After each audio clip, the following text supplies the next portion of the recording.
Okay, ladies and gentlemen, please welcome the Honorable Rector of Universitas Sarjanawiyata Tamansiswa, Professor Pardimin PhD.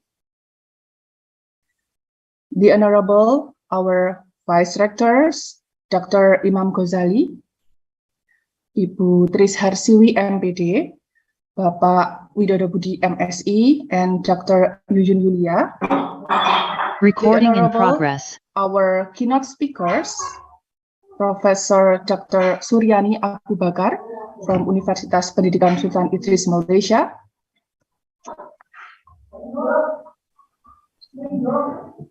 Dr. Gerry D from Mariano Marcos State University, Philippines.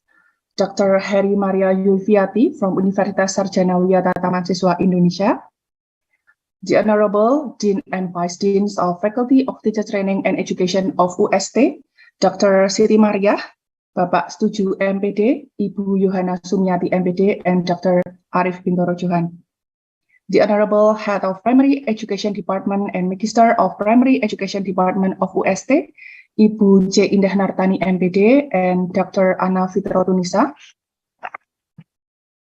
The Honorable, the Chairperson of UST Anniversary Committee, Bapak Reza Bayu Kurniawan MSc. Our honorable university partners, Universitas Ahmad Dahlan, Universitas Nahdlatul Ulama Al-Ghazali, and Universitas Pancamarga, respected lecturers, teachers, moderator, all panelists, ladies and gentlemen, thank you very much for accepting our invitation to be here with us today. As the MC, please allow me to announce the agenda for today's event. The first agenda is the opening, second, singing Indonesia Raya and Tamansiswa Anthem. Then we will have speeches from Chairperson of Conference, Ibu Ida Megawati M.Pd, Chairperson of UST Anniversary Committee, Bapak Reza Bayu Kurniawan MSc, and our Vice Rector, Dr. Imam Ghazali, who will officially open this seminar. Next, traditional dance performance. Then we will have photo session. Following this will be the main event, the panel discussion and Q&A session. Next will be token of appreciation. After this will be parallel discussion session. And last but not least, the closing of today's event. Ladies and gentlemen, let's start this seminar by praying together in our respective religion.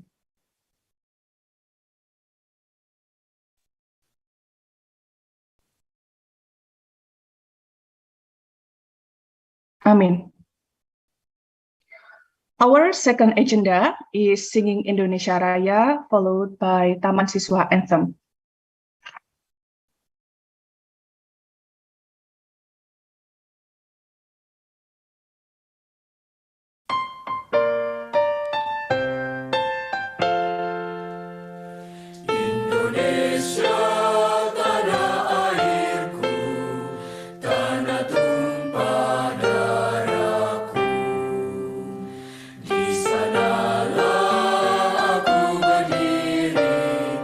Jadi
Ladies and gentlemen, moving to the next session of our seminar is speeches. The welcoming remark will be delivered by the chairperson of this conference, Ibu Ida Megawati, M.Pd. Please welcome. Thank you, Ms. Dina. Sorry, is my voice clear? Clear. Okay, thank you. Salam dan bahagia. Good morning.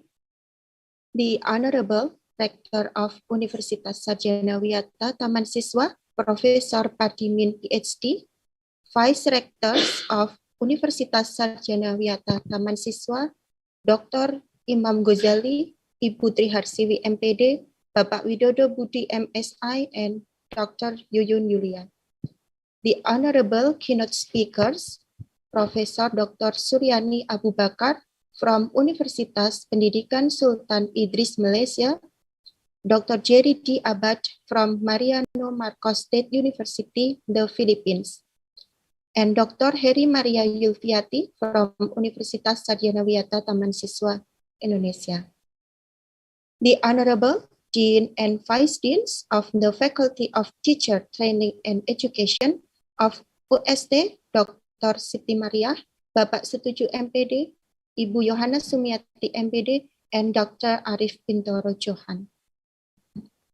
The Honorable Head of Primary School Education Department and Magister of Primary Education Department, Universitas Sarjanawiyata Tamansiswa, Ibu C. Indah Nartani M.Pd, and Dr. Anna Fitrotunisa, and also university partners, Universitas Ahmad Dahlan, Universitas Nahdlatul Ulama Al-Ghazali, and Universitas Pancamarga. As the chairperson and on behalf of the organizing committee, I am delighted to welcome you all to the third PGSD International Conference on Education 2022. This conference is one of a series of events from the 67th Universitas Sarjanawiyata Tamansiswa anniversary, organized by Primary School Education Department and Magister of Primary Education Department, Universitas Sarjanawiyata Tamansiswa. The theme of this exciting conference is Elementary School Education in Digital Era, which embraces 10 main topics that are related to digital era education in elementary school. This conference aims to facilitate the teachers, trainers, observers, education practitioners, lecturers, and students to write and publish their scientific paper. It also aims to share their insight related to the current trends in the development of digital technology and innovation in elementary school. For this conference, we invited 3 keynote speakers with solid expertise from different countries. We are extremely grateful to firstly Professor Dr. Suriani Abu Bakar from Universitas Pendidikan Sultan Idris, Malaysia. Secondly, Dr. Gerry D from Mariano State University, the Philippines. And thirdly, Dr. Heri Zulfiati M.Pd from Universitas Sarjanawiyata Tamansiswa. We owe so much to you, the distinguished speakers who have taken time out of your busy schedule to share your experiences with us these days. We appreciate your willingness to openly share your knowledge and experiences. We would like to thank all cooperation partners, Faculty of Teacher Training and Education of Universitas Nahdlatul Ulama Al-Ghazali Cilacap, Faculty of Teacher Training and Education of Universitas Pancamarga Probolinggo, and Primary School Education Department, Faculty of Teacher Training and Education of Universitas Ahmad Dahlan for the contribution to support this conference. In addition, we reviewed and selected 30 papers for parallel session.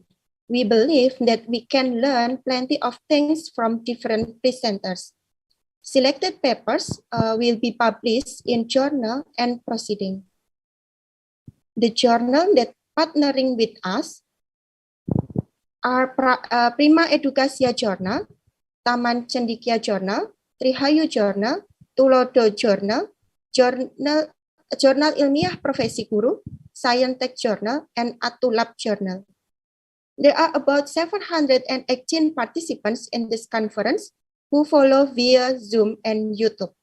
They are from Universitas Ahmad Dahlan, Universitas Ulama Al-Ghazali Cilacap, Universitas Pancamarga, Universitas Negeri Yogyakarta, Institut Agama Islam Nadatul Ulama Kebumen, Universitas PGRI Yogyakarta, and others departments.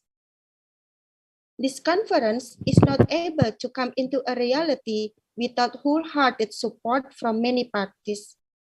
Therefore, on behalf of the committee, I would like to take this opportunity to extend my appreciation to the Director of Universitas Sarjanawiyata Tamansiswa and other leaders, the invited keynote speakers, all cooperation partners, paper presenters, and participants that have supported us to realize this conference. In addition, my sincere thanks go to my organizing team for untiring efforts to make this conference as a memorable one. I wish all the presenters and participants have a fruitful and memorable experience at the 3rd PGSD International Conference on Education 2022. Last but not least, we will meet again at the 4th PGSD International Conference on Education 2023. Thank you. Salam.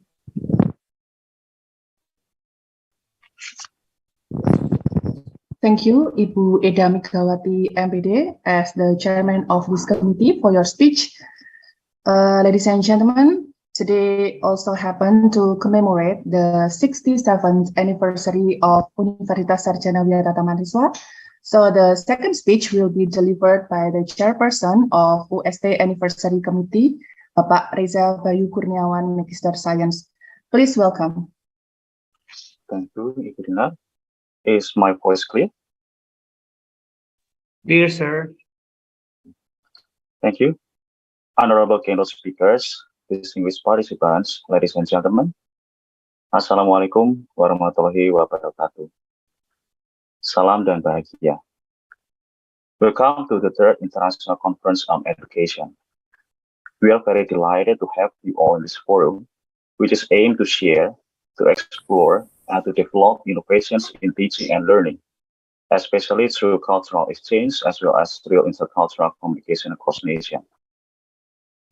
This seminar is organized by undergraduate and master program of primary education, Universitas Sarjanawiyata Tamansiswa, and also part of Universities anniversary programs.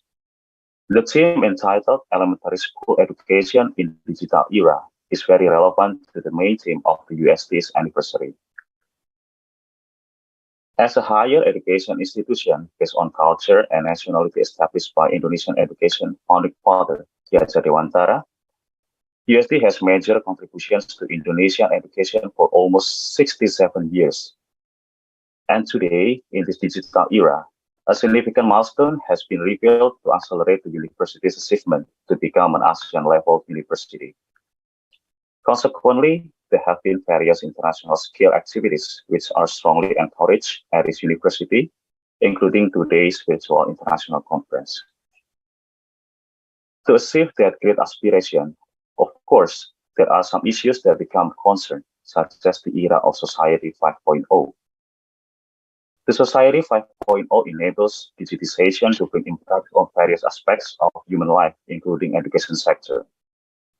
It is inevitable that UST as an education institution is also intended to be agile in adapting to many changes.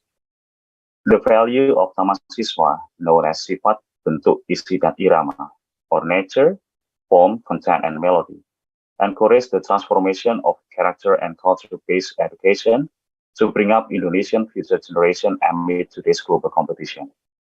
Furthermore, the 2045 demographic bonus possessed by this country places that education has an important role to prepare futures key competencies such as problem solving, critical thinking, creativity, human relations, emotional intelligence, decision making, and cognitive flexibility. This is obviously very interesting to be discussed in this forum. Finally, on behalf of UST's Anniversary Committee, we express our highly appreciation to the distinguished speakers who will share their thoughts.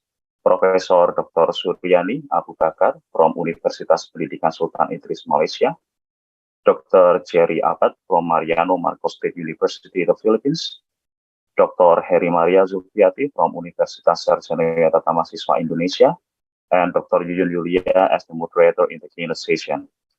Also, we'd like to thank to our respected Professor Batimin as Director of UST, Dr. Siti Maria as the Dean, Dr. Anna Fitro Tunisa as the Head of Master Program of Primary Education, Ibu Indah Nartani as the Head of Primary School Education, Ibu Ida Megawati as the Chairperson, as well as the three consortium organizing institutions, which are the Faculty of Teacher Training and Education, Universitas Ahmad Dahlan, Universitas Pancamarga, and Universitas Nahdlatul Ulama Al-Ghazali.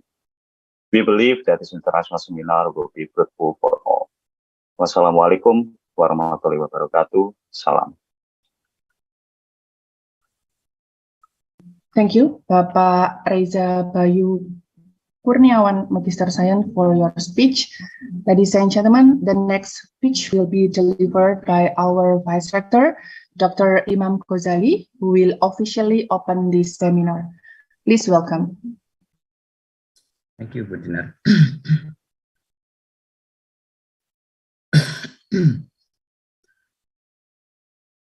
The Honorable Rector of Universitas Sarjanawiyata Tamansiswa, Professor Dr. Batimin M.Pd, PhD, and all the Vice Rectors, the Honorable Chairperson of Committee of the 67th Anniversary of UST, Pak Reza, also the Honorable Dean of the Faculty of Teacher Training, and also the Vice Dean, also the Head of the study programs in Faculty of Teacher Training, the Honorable Professor Suriani Abu Bakar, who would be the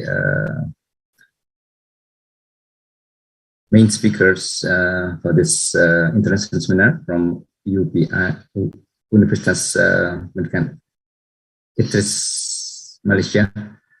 The Honorable Dr. Gerry D from MMSU, the Philippines. Also, Ibu Dr. Heri Maria M.Pd from Universitas Tamansiswa. We extend our gratitude to also the collaborating institutions from PGSD UST, also from Nahdlatul Ulama Al-Ghazali, also from University of Pancamarga. The Honorable distinguished presenters, moderators, and also participants in the seminar. Assalamualaikum warahmatullahi wabarakatuh. Good morning, ladies and gentlemen. First of all, we would like to extend our regret that Bapak Rector, Professor Batimin PhD, is not with us this morning because of some reasons. He has some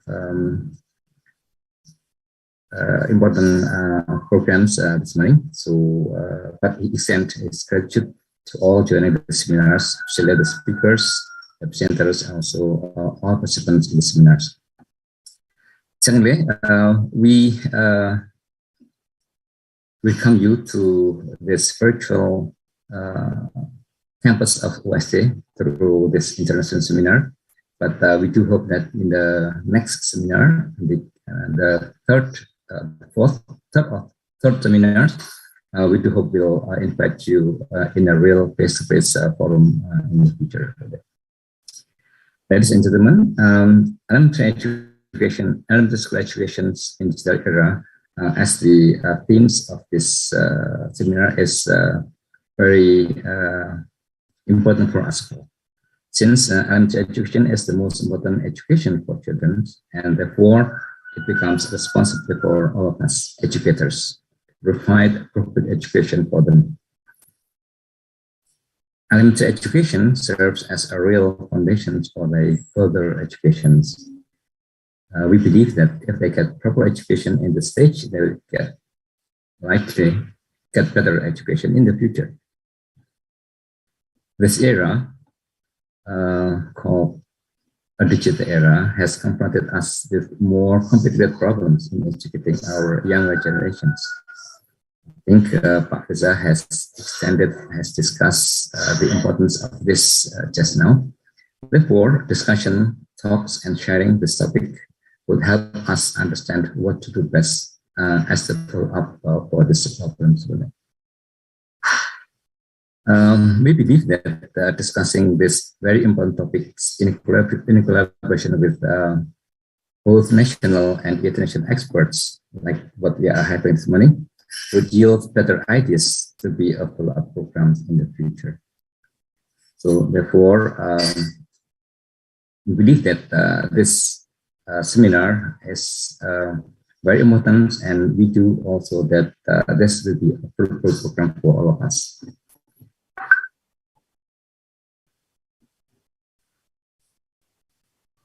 Here, by reciting Bismillahirrahmanirrahim, we officially open this international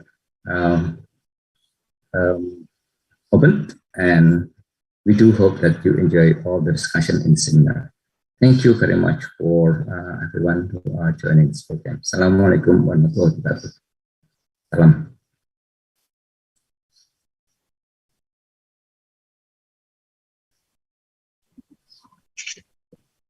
Thank you, Dr. Imam Ghazali, for opening this seminar.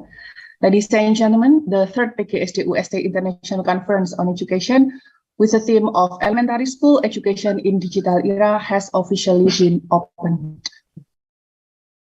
Coming up next, we have Feast for Your Eyes, because our dancers are ready to entertain you all.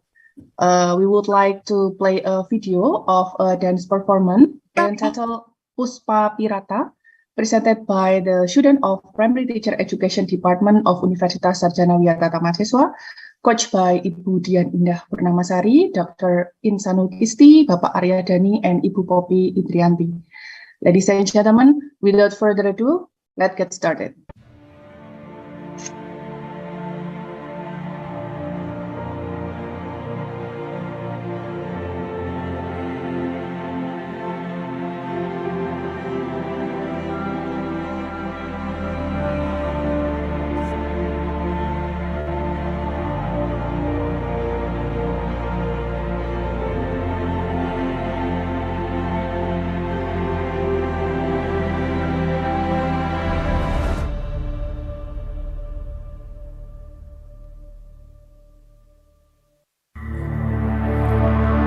Hanjrah ingkang puspita arum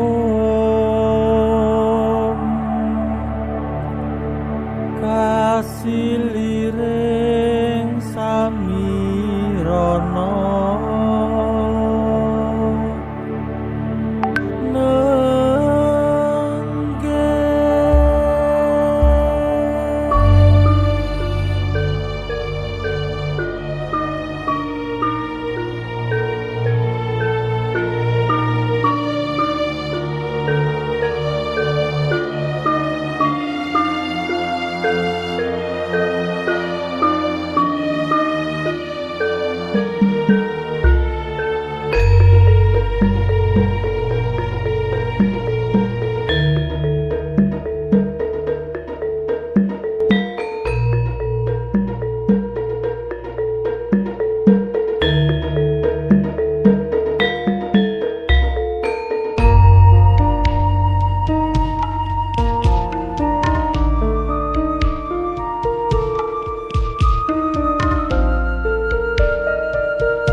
Ladies and gentlemen, in this special occasion, we want to invite you to the photo session.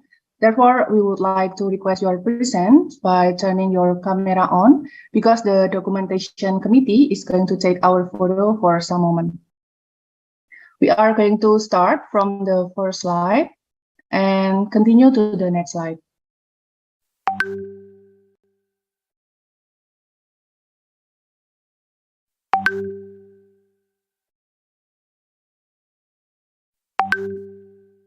Next slide.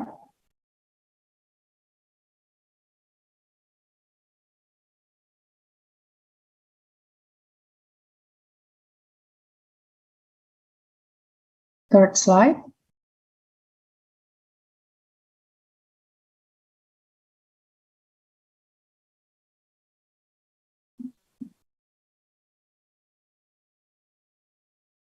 Next slide.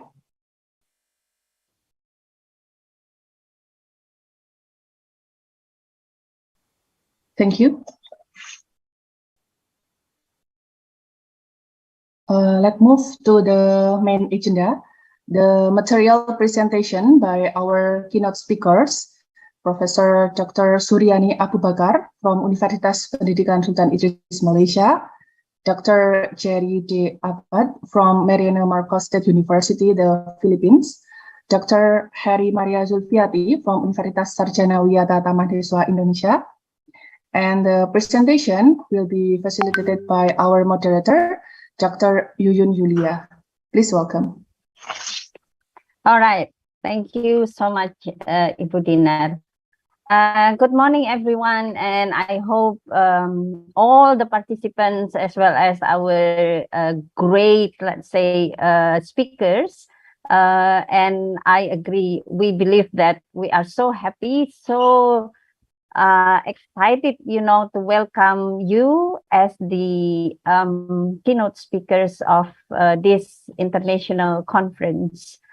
I think if I look at, let's say, the agenda, it is more or less 15 minutes earlier than, in our rundown. So that would be great. That would be fine. And for your information, Bapak Ibu, and I think Prof. Suriani has been understood that in Indonesia we call Ibu or Bapak, Mas or Mbak for the single person, for Pak Gerry as well. And I think this is a sort of cultural understanding in Indonesia. So if you don't mind, though I do understand that this will be a formal one, I prefer to call you Bapak and Ibu. This is to me again so special. Okay. In this morning, we have our great speakers from Malaysia, Professor Suriani, and then from the Philippines, Dr. Gerry, as well as from UST, Dr. Heri Maria. And for your information, Ibu Papa, that this session, I mean, each speaker will be having more or less 40 minutes to present. And then after all the three of you already present, then that will be followed by Q&A. And I believe me myself also, when I have a look on the, the CV, the curriculum vitae, as well as the material, and then I say, wow, this is very interesting. It's cool. Thank you. And again, thank you very much for your willingness to be or to be keynote speakers so we can learn each other.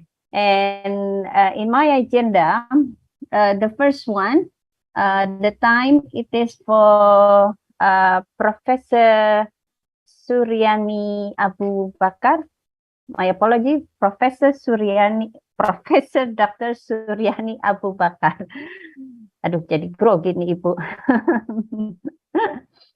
Thank you. And again, I think you will have about 40 minutes, and on my time, it shows 8 50. So later on, by the time, for example, your time is approaching, let me remind you by having, let's say, like a laugh emote to, to signal that it is about to end or it is about to finish. Is that fine, everyone? Okay, cool. Then more or less, 10 minutes, and then 5 minutes, I give you my love just to remind you that it is about to end. Well, let me see the curriculum vitae for Professor Dr. Suriani binti Abu Bakar. Well, she is now a Deputy Vice Chancellor in the field of research and innovation. And she is from Faculty of Science and Mathematics, University Pendidikan Sultan Idris, or UPSI. And I think UST also got an MOU between UPSI as well as UST. And Professor Dr. Suriani binti Abu Bakar, her biography in short is that she is a lecturer from the Faculty of Science and Mathematics, University Pendidikan Sultan Idris, Tanjung Malim, Perak, Malaysia. And everyone, again, to read your curriculum vitae, your biography, to me, again, I highlighted, it is a wow. It's a great one. Well, you, let's say, finish your doctorate degree from University Teknologi Mara, UITM, right, Ibu? Okay. And then that is in 2011. And talking about research, everyone, Ibu Suriani already, let's say, conducted about, if I count, 47 research. Whoa, you see, 47 research, and most of them, she is a leader. She is a leader of the research. And regarding publication, she also already wrote about 43 Scopus Index articles indexed by Scopus, and also 2 Web of Science from the publication. And in terms of award or recognition, so she got also 26 award or national and international recognized. Oh, I think you can also give your big applause for Ibu Suriani, for for her great achievement. And well, I think later on, by the time, for example, Dr. Gerry would like to present, then I will have your short CV later on. And now it's more or less 6 minutes to 9, Professor. So would you like please to begin your presentation? And again, kindly reminder for my love emoticon. Thank you. The screen is yours, Ibu. Okay, thank you very much.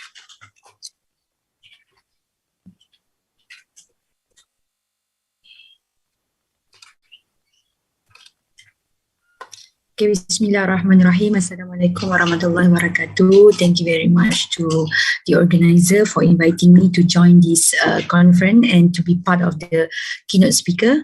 And thank you, Ibu Yuyun, for the kind introduction of myself.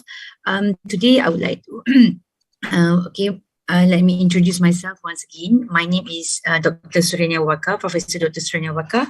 I'm the Deputy Vice Chancellor of Research and Innovations of Sultan Idris Education University, UPSI. My university is actually producing teachers for the entire country of Malaysia. And also we also have another course not related to education as well. Okay, today I would like to do some sharing regarding the concept of UPSI primary school that we are going to open soon in UPSI. So the concept of the school that we would like to share, hope this will be something that informative and benefit to the audience in Indonesia and also from the Philippines. And the concept is actually proposed by the Nutric Education Initiative Center, known as NICE, from University Pendidikan Sultan Idris. We propose to have primary school at my university. Then later we will propose to have a secondary school, okay, under UPSI. Currently we have kindergarten at UPSI. We want to propose a primary school soon. Okay, next is the approach is actually the growth of hacking curriculum is to maximize the potential of the student itself. So this is the curriculum that we the approach of the curriculum or the how to deliver the curriculum that we propose here. Okay, allow me to give a brief introductions of Malaysian national curriculum. And for your information, children in Malaysia begin their education as early as at the age of 4 years old at the preschool, even though it is not compulsory. And the Malaysian curriculum is actually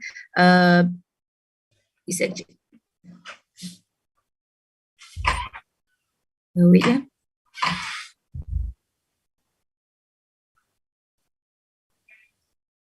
Hold on, Ibu. Something is going wrong here. Okay. Okay, actually the Malaysian curriculum cover the total periods of period from 6 years old for primary education as children reach at the age of 6 years old. And at the same time, you also okay, and definitely the aim is to provide the fundamental foundation for the student to be more proficient in reading, writing, and also arithmetic, and also known as 3R. And we have the standard curriculum for the Malaysian education, which is for the primary school standard curriculum that we improve from 2011-2016, and the new curriculum was implemented in all primary school in Malaysia. After 6 years old of primary education, student will have to sit for the final examination known as the primary school assessment, which also known as the PSAT or UPSR in Malaysia. Okay, before the pandemic, all the students need to take this examination. However, after the pandemic, there is no exam for the primary school, and actually, regardless their performance in primary school, students will still be able to advance to the standard one, the foundation year for the secondary education, as there are no repeaters and at the primary level education. Okay, then the secondary education will continue for your information, and this through the secondary school integrated curriculum is designed to correspond to the need and aspirations of the country and also the world. And the secondary school will cater the student with a comprehensive set of 21st century skill and competency. And the student will need to sit for the public common examination known as Sijil Pelajaran Malaysia or Malaysia Education Certificate after 5 years in the secondary school. I think some of you maybe further study in Malaysia, so the student or the children of the student will have to undergo those system in Malaysia. Okay, then basically in Malaysia, for your information as well, we actually endorses a system for the 6 and 5 and 2 years old of formal education similar to any developed countries around the world. And at primary education level, students need to study national primary school standard, and for 6 years, from the age of 7 to 12. Okay, which we known as standard 1 and also until standard 6.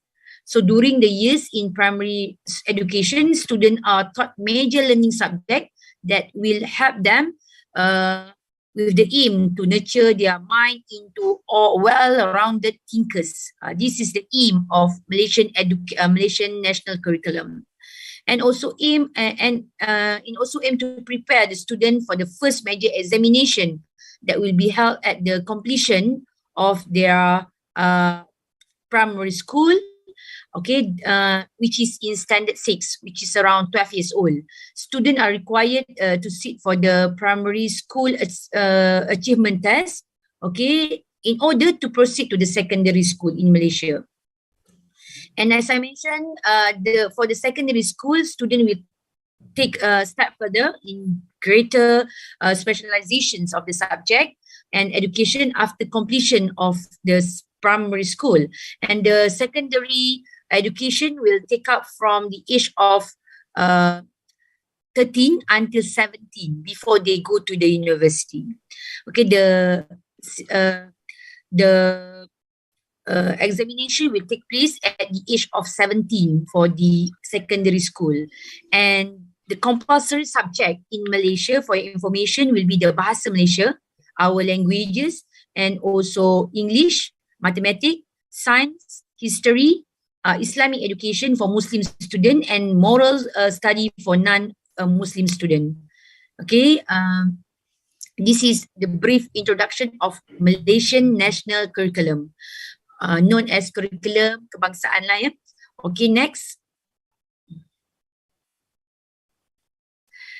And in our system, the school that we want to develop in UPSI, the different, we are not changing on the curriculum itself, but the paradigm shift that we want to do is that our real priorities is how we teach is more important than what we teach.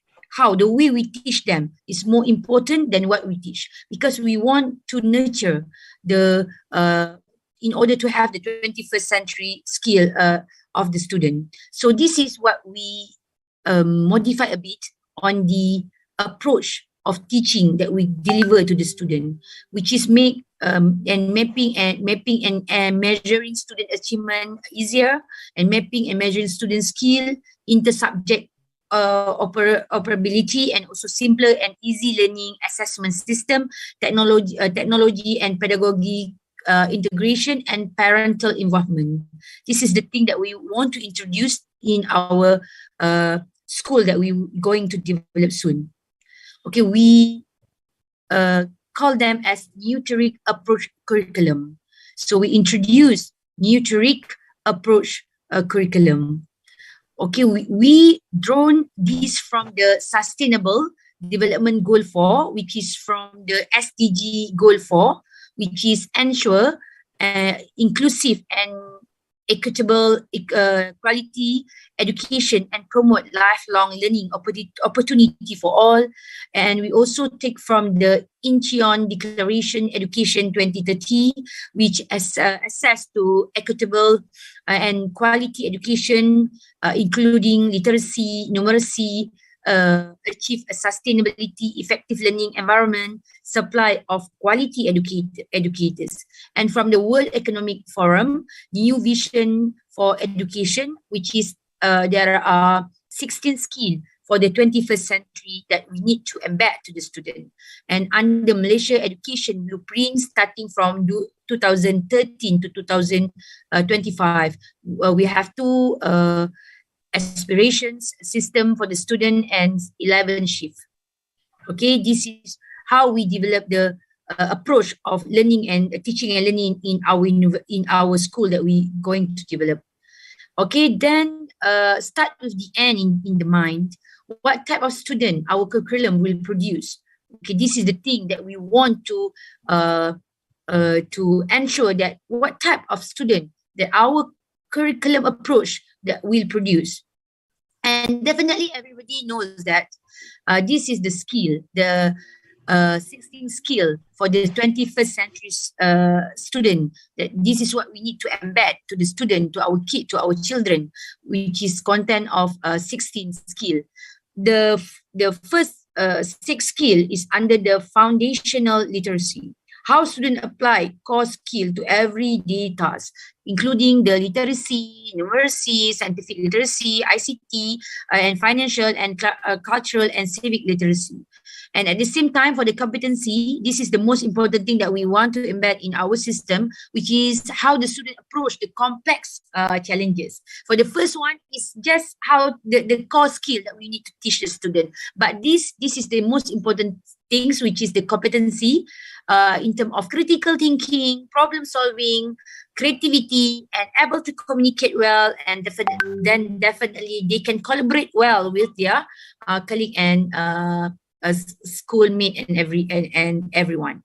And definitely we want to have a great character quality in the student, and how students approach their changing environment in terms of curiosity, initiative, persistence, grit, and adaptability, leadership, and this is very important, leadership, and also social and cultural awareness.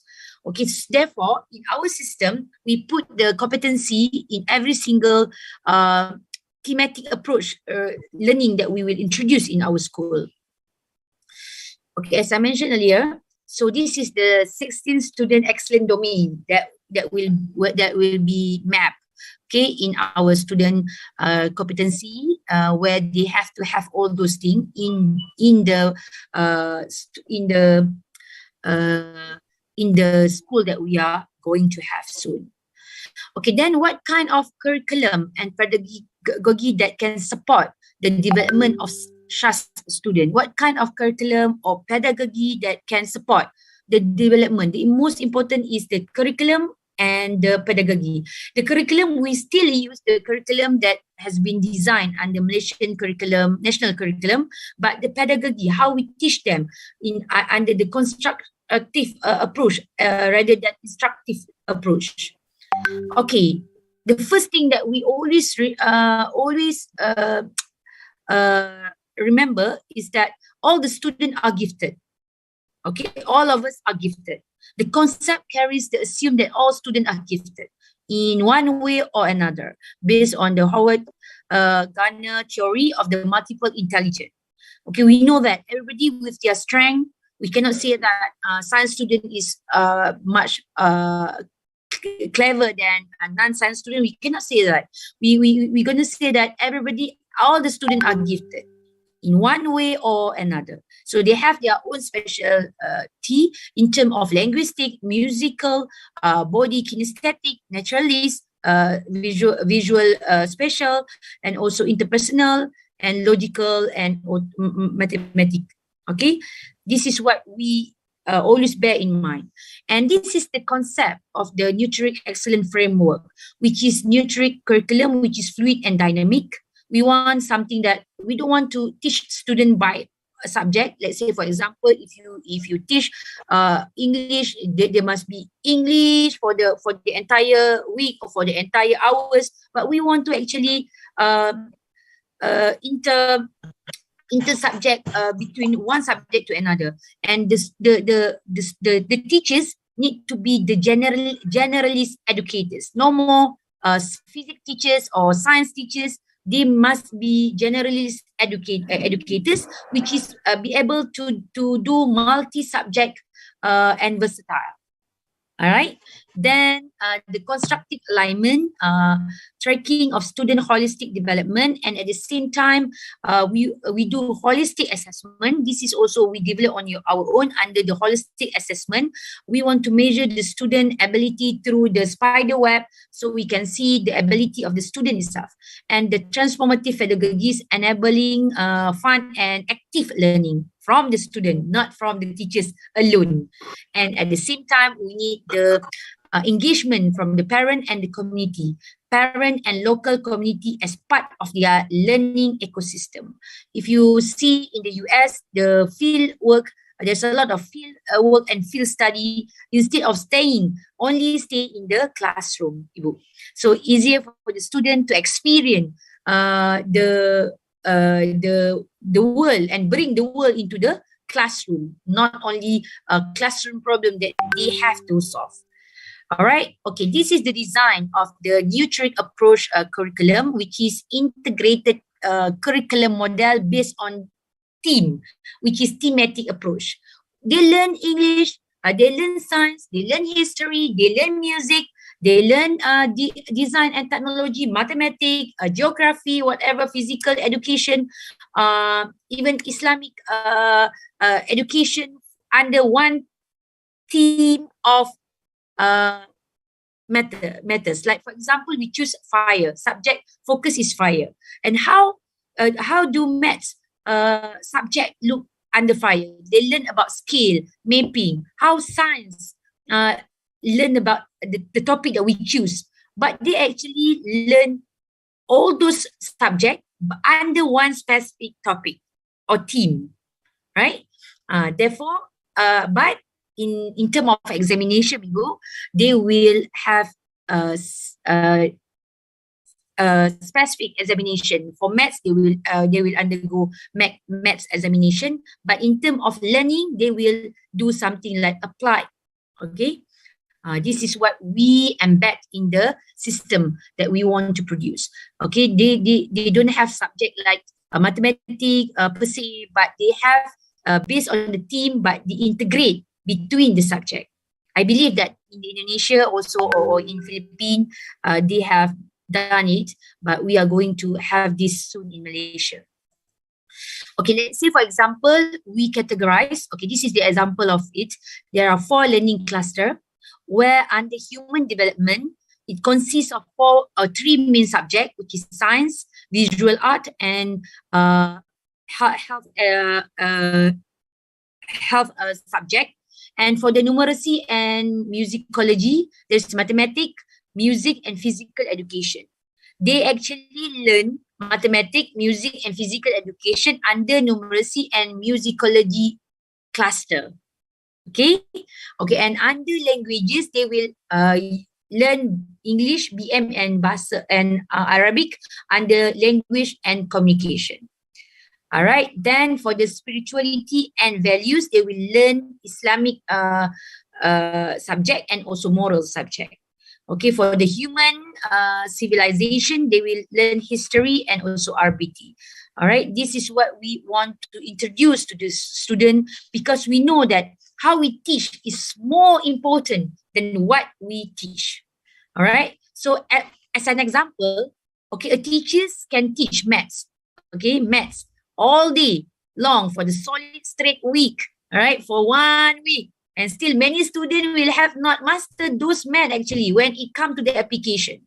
Okay, let's say for example, for the physics student. Now, okay, we know that there's a lot of kinematic dynamic that we learn in physics. But if we ask the student to foresee either if there is a one murder happen due to the one person fall down from the building, the students should be able to see either it being pushed or they jump or whatever. This is the apply. We want to see the capability of the student to apply what they have learned. Okay, those that do master them,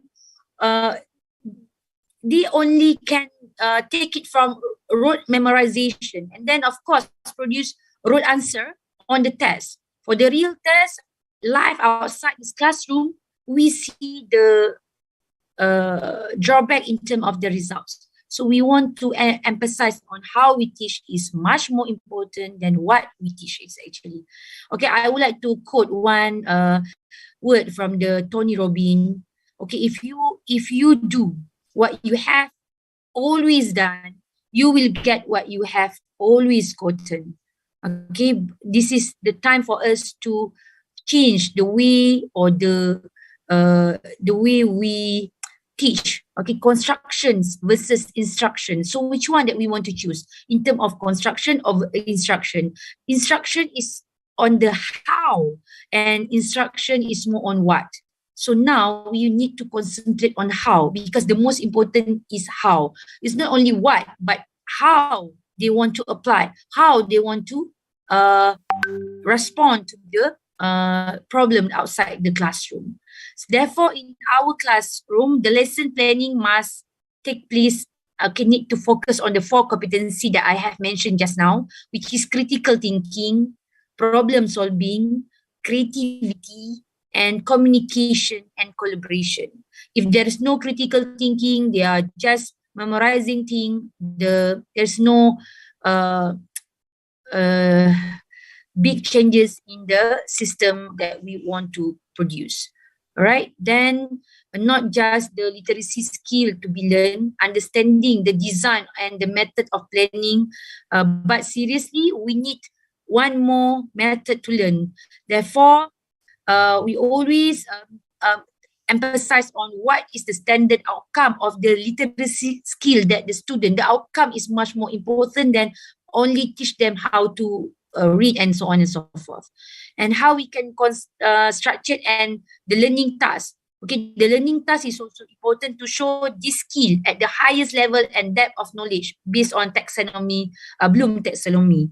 And how can we structure the learning environment to allow the communication, the collaboration, and also at the same time the creativity of the student.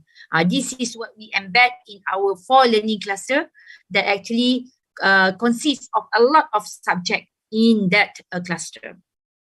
Okay, this is how we do it for the new curriculum, we call it, which is fluid and dynamic. And the teachers is not act as a teacher, but they are generalists that can understand, that can explain different subject under one thematic approach.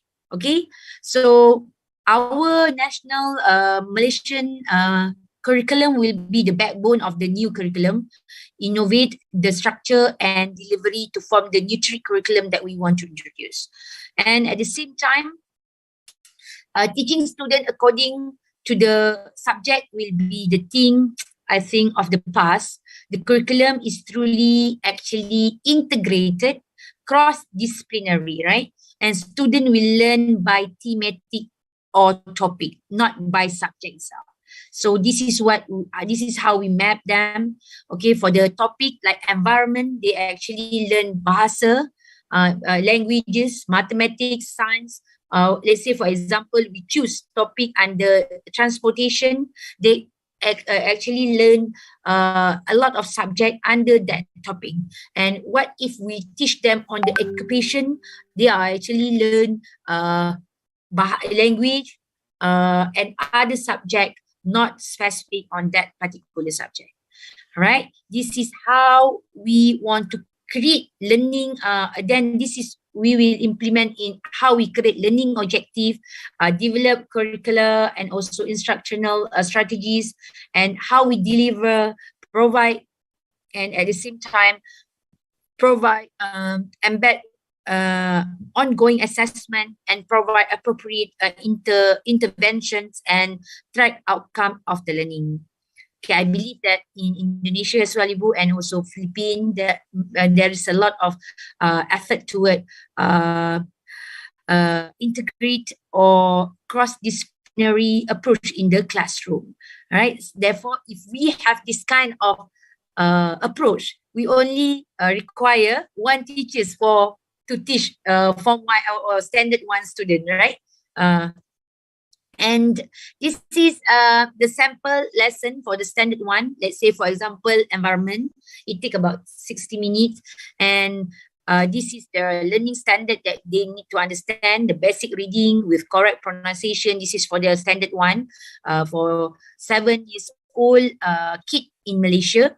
And saying and understand the art element in song through singing and educational and entertaining ways, and expressing quantity through comparison, which is under subject mathematics, and comparing the quantity of two group of subject, also mathematics and master observation skill, is actually from the science subject. So we teach them environment, but actually we are teaching them languages, mathematics, science at the same time. So they are not learning mathematics per se, but they learn a topic, but the topic cover a lot of subject.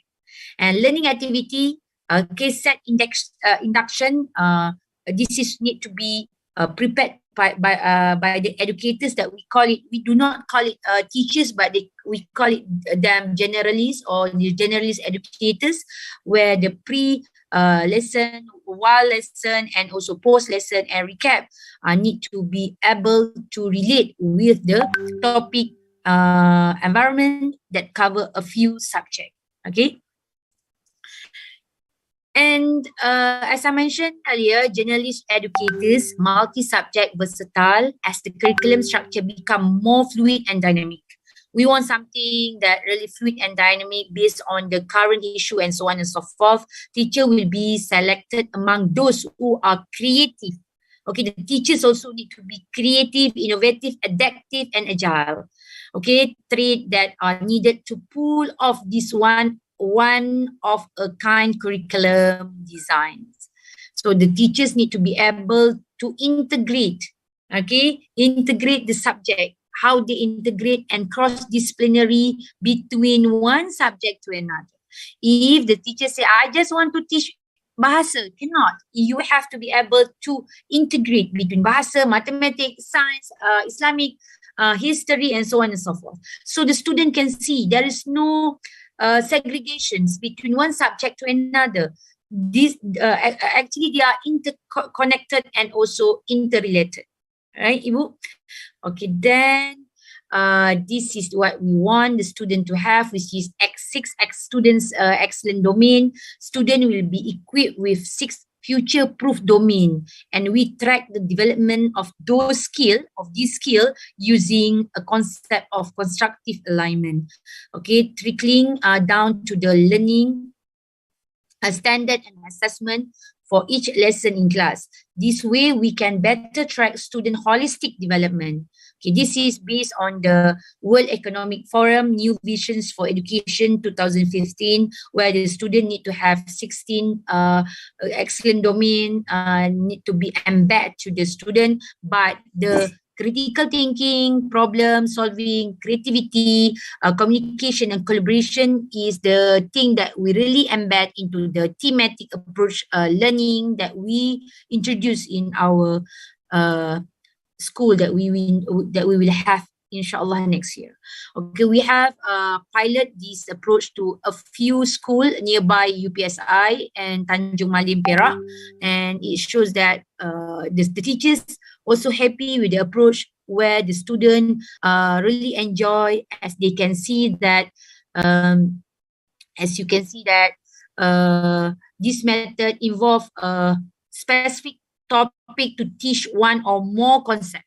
Okay, specific topic that can teach the student one or more concept and demonstrate variety of information and also resources is based on the student learn through a holistic real life experiences and make the learning unique instead of focus on the learning memorization. Kids are able to make better connection with the concept explore because of daily life example and also experience to the student. And what most important is thematic based learning is much more fun as compared to the one that we teach previously in our classroom. Okay, they can learn about topic that are meaningful. The most important is meaningful and relevant to their own life. They create what is known as intrinsic motivation to learn. Okay, then the student learn because they want to learn, they want to know, not because they have to learn. This is the important thing that we need to embed to the system that we want to introduce. Okay, this is the concept that we want to introduce to the student. Okay, as you can see here, and we will use the spider web. We call it spider web. As you can see, that English, bahasa, Malay languages, science, mathematics, and so on. So we can see what is the strength of the student. So we can tailor-made. We can also forecast the future of the student that we have for the entire country, that we can focus who going to be the engineer, doctor, and so on and so forth, based on these spider web assessment that we develop on our own. All right. Okay, then transformative pedagogies, as I mentioned to you guys, students are exposed to fun and active learning activities, and as part of their new pedagogical approaches designed in-house by team of experts. This is designed by our team in UPSI, okay, backed by research. Okay, there is also research from Malaysia Premier Education University, which is our university, and empower students with the degree of autonomy in learning as part of our dedications to understand the current generational need. Okay, there's no more what they have to learn, but actually what they want to learn. And this will expose them to the real world experience that they will experience when they become engineers, doctors, and so on and so forth. And this is actually has been carried out in the medical school in Malaysia and many countries as well. But we want to embed as early as primary school in Malaysia. Okay, for the holistic assessment, this is the thing that we also do it on our own or through the constructive alignment embed at the core of the educational system, and teachers can now track student progress through project progress and completion via alternative assessment strategy, and learning analytic will be exposed to the teachers appropriately and enable assessment and for the learning to be carried out.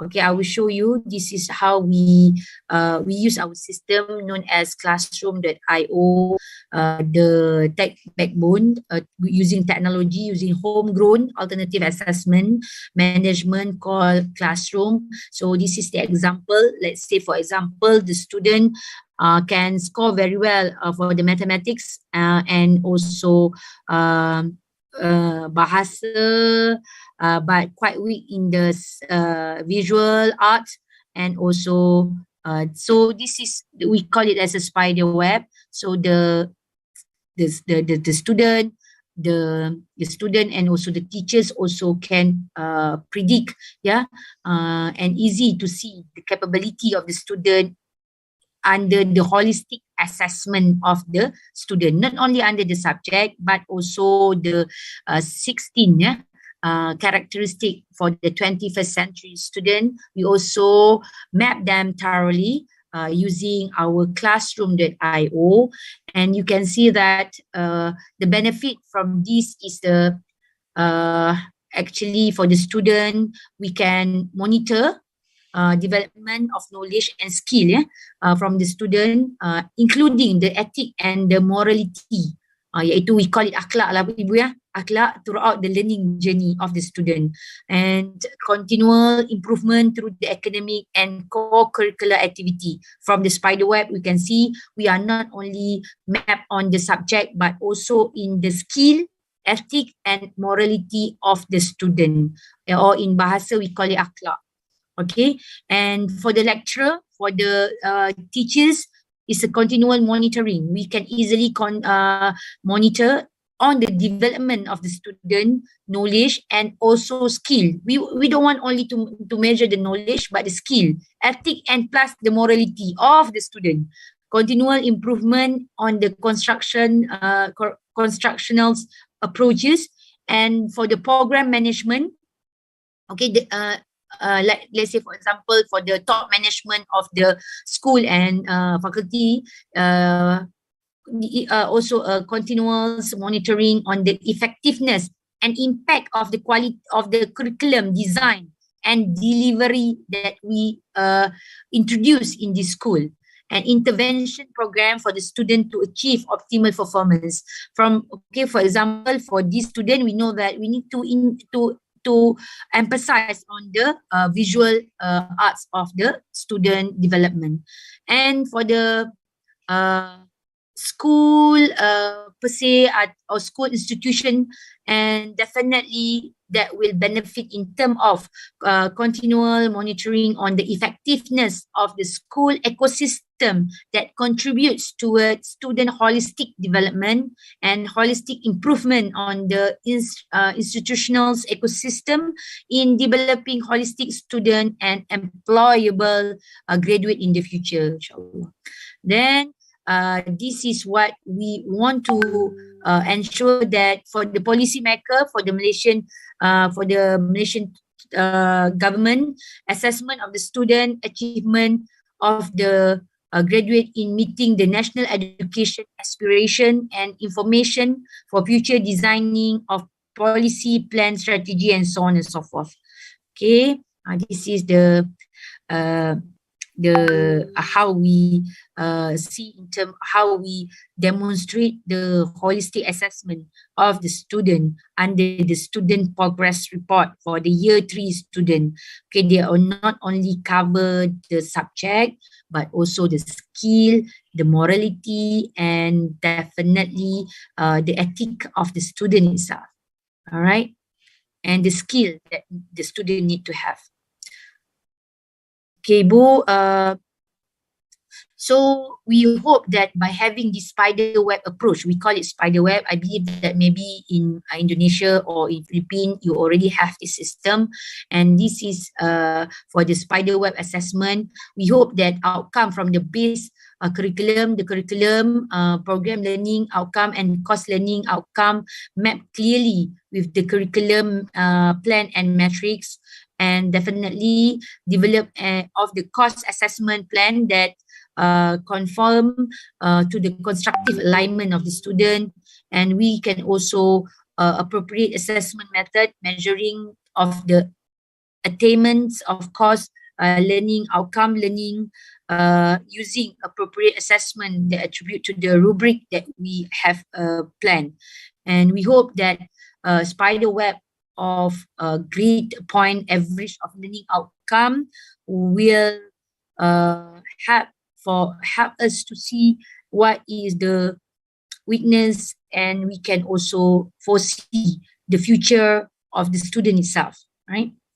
Okay, and last one is for the parent and community, parent and local community as part of the learning ecosystem. This is what we want to introduce. In our school, we also request that parent helper. This is have been done in US, Ibu, where 1 month, within 1 month, the parent will need to be able to be the teachers in school. Okay, once in 1 month, the parent, we call it parent helper, meaning that parent will be the teachers in school at least for once in a month, right? So the parent know the role of the teachers itself, so they can be part of the learning activities with the student, this and the local community as part of the learning ecosystem. Okay, World Book Day, this is among the activity that we want to introduce with the teachers, with the parent. So under nurturing approach curriculum also pushes the children to be a champion of the community with CSR activity, to help them to understand the world outside of the school compound and their home, to bring about positive change, self-fulfillment, and sense of community. That's most important thing, sense of community. We are part of them, so we need to contribute back to the community, and we want family or parent to be part of the learning ecosystem of the student as well. Not only leave to the teachers or educators or generalists in nurturing approach system. Okay, then okay, this is what I have explained for the concept of University Pendidikan Sultan Idris, under University Pendidikan Sultan Idris. Ibu, thank you very much for your attention and also your time. All right, Ibu, thank you so much. Well, everyone, I think we share please our big applause to our first keynote speaker, please. This is very great. Yeah, thank you very much. Well, before coming to the second presenter, I think a lot of things I have written down, and the most important one is that to me, it is not about the what.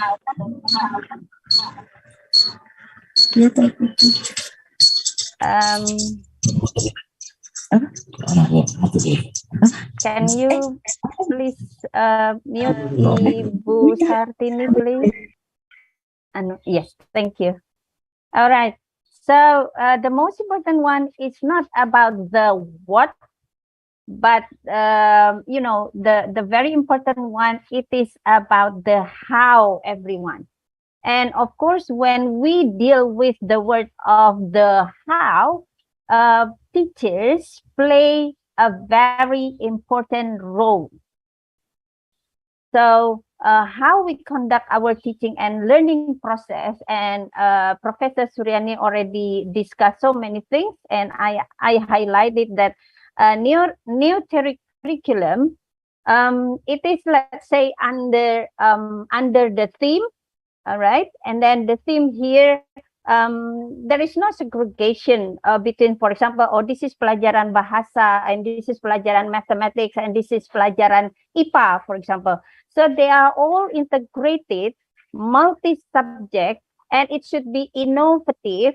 And of course, Bapak Ibu, the teaching learning process should be meaningful, and of course, it should be also relevant to the students' characteristics, relevant to also the students' surroundings or schools.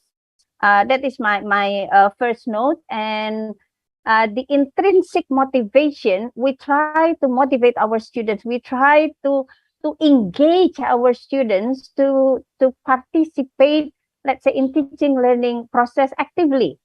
So I can't agree more, Professor, that when, for example, the students love, the students like, yeah, of course, they are always with us. But when they are not happy, I believe, for example, they keep looking at their watch or, you know, their clock, for example, in the classroom. What time this one, you know, finish the class, misalnya, what time will be? And sometimes also some of the students, they keep looking at their gadget or their mobile phone, because again, the teacher or the teaching learning process is not interesting. So intrinsic motivation also, we need to facilitate it. And it is not about the students have to learn, but really how we create our learning activity into, let's say, the students want to learn it. And, you know, again, teachers integrate all subjects under the theme, and that will be transformative pedagogic. It should be fun, active learning. And the last point that I would like to highlight, Professor Suriani, is that in Tamansiswa, we have also the term what you call by parents and community, if I'm not mistaken, right? And we have in Tamansiswa 3 sentra pendidikan, or 3 central of education. The first one is that family, the second one is the school, and the third one is the community. So these are, let's say, these three aspects or surroundings will be together, will be engaging together. So it is not about the responsibility of the school, but also education will be the responsibility of all aspects. That is family, school, and community. Thank you very much, Ibu, for your interesting topic. Thank you. And everyone, I think you can write your questions in the chat box. And before, let's say, we have our Q&A at the end of the all presenters. And thank you, Ibu, sekali lagi. The next one, we come to the second speaker. That is Dr. Gerry. Dr. Gerry. Yep. Dr. Gerry, before we begin, I think tak kenal maka tak sayang gitu ya. So I think I would like again to read his biography also, but this one is in short, doctor, because of also the time limit. Okay. Dr. Gerry is from Mariano Marcos State University in College of Teacher Education. And he was born 39 years ago. And well, in terms of education, the bachelor degree he undertook from the University of the Philippines, and then for the master and doctorate degree from Mariano Marcos State University.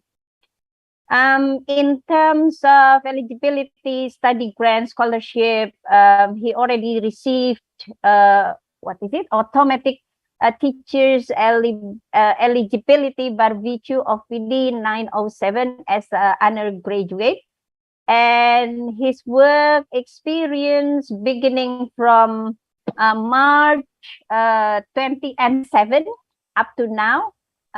He is in Mariano Marcos University. Related experience and also research conducted. To me, this is the interesting one in terms of research.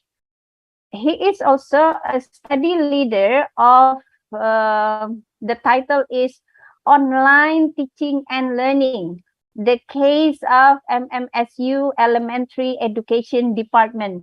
I believe Dr. Gerry will deliver, let's say, his experience, I mean, in particular regarding this online teaching and learning, the case of MMSU for elementary education. And extension activities, a lot of activities, national and international, he already participated. And well, sorry, it's been like 14 pages. So without further ado, I think that will be great if we listen to, if we learn the material from Dr. Gerry. Well, Dr. Gerry, again, you have 40 minutes, and let me remind you by having a laugh signal to show that it's about to finish within 10 or 5 minutes to end. Well, the screen is your Dr. Gerry. Thank you. Thank you very much.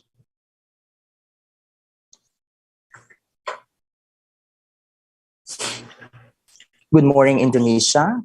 Good morning, Philippines, and advance happy World Teachers Day to all of us, in-service and pre-service teachers. And at this point, I'd like to thank PGSD UST Indonesia for inviting me to be one of your keynote speakers. And of course, thank you also to my university, the Mariano Marcos State University, for allowing me to be part of this international conference on education, bachelor's degree and master's program in primary education with the theme elementary education in the digital era. I would like to emphasize 3 keywords in my talk, as you can see in my slide. And these 3 keywords are learning, relearning, and unlearning. Why relearning? Because it's possible that some of the things which I'll be sharing with you this morning are not new to you anymore, because you might have learned these in college or in your graduate studies.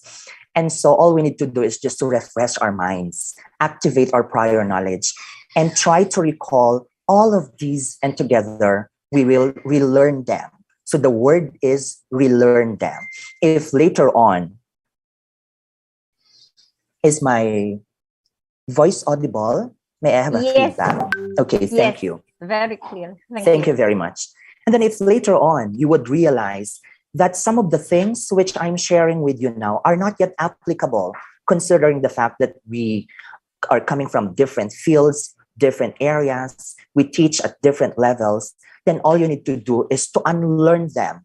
Unlearn in the meantime so that we will not be overloaded with information. But I'm sure that there will be a time in our career that you will be needing them also. And I hope also that this morning, there are things that you will learn from me today, new things. So together, let us learn, relearn, and unlearn educational innovation in the digital era, the case of the elementary education. Let's see how education is evolving in the digital era as an introduction to my talk. Well, education is evolving in many factors, especially now, considering the pandemic that we are into, the modern technology that we have, the kind of learning environment that we are into.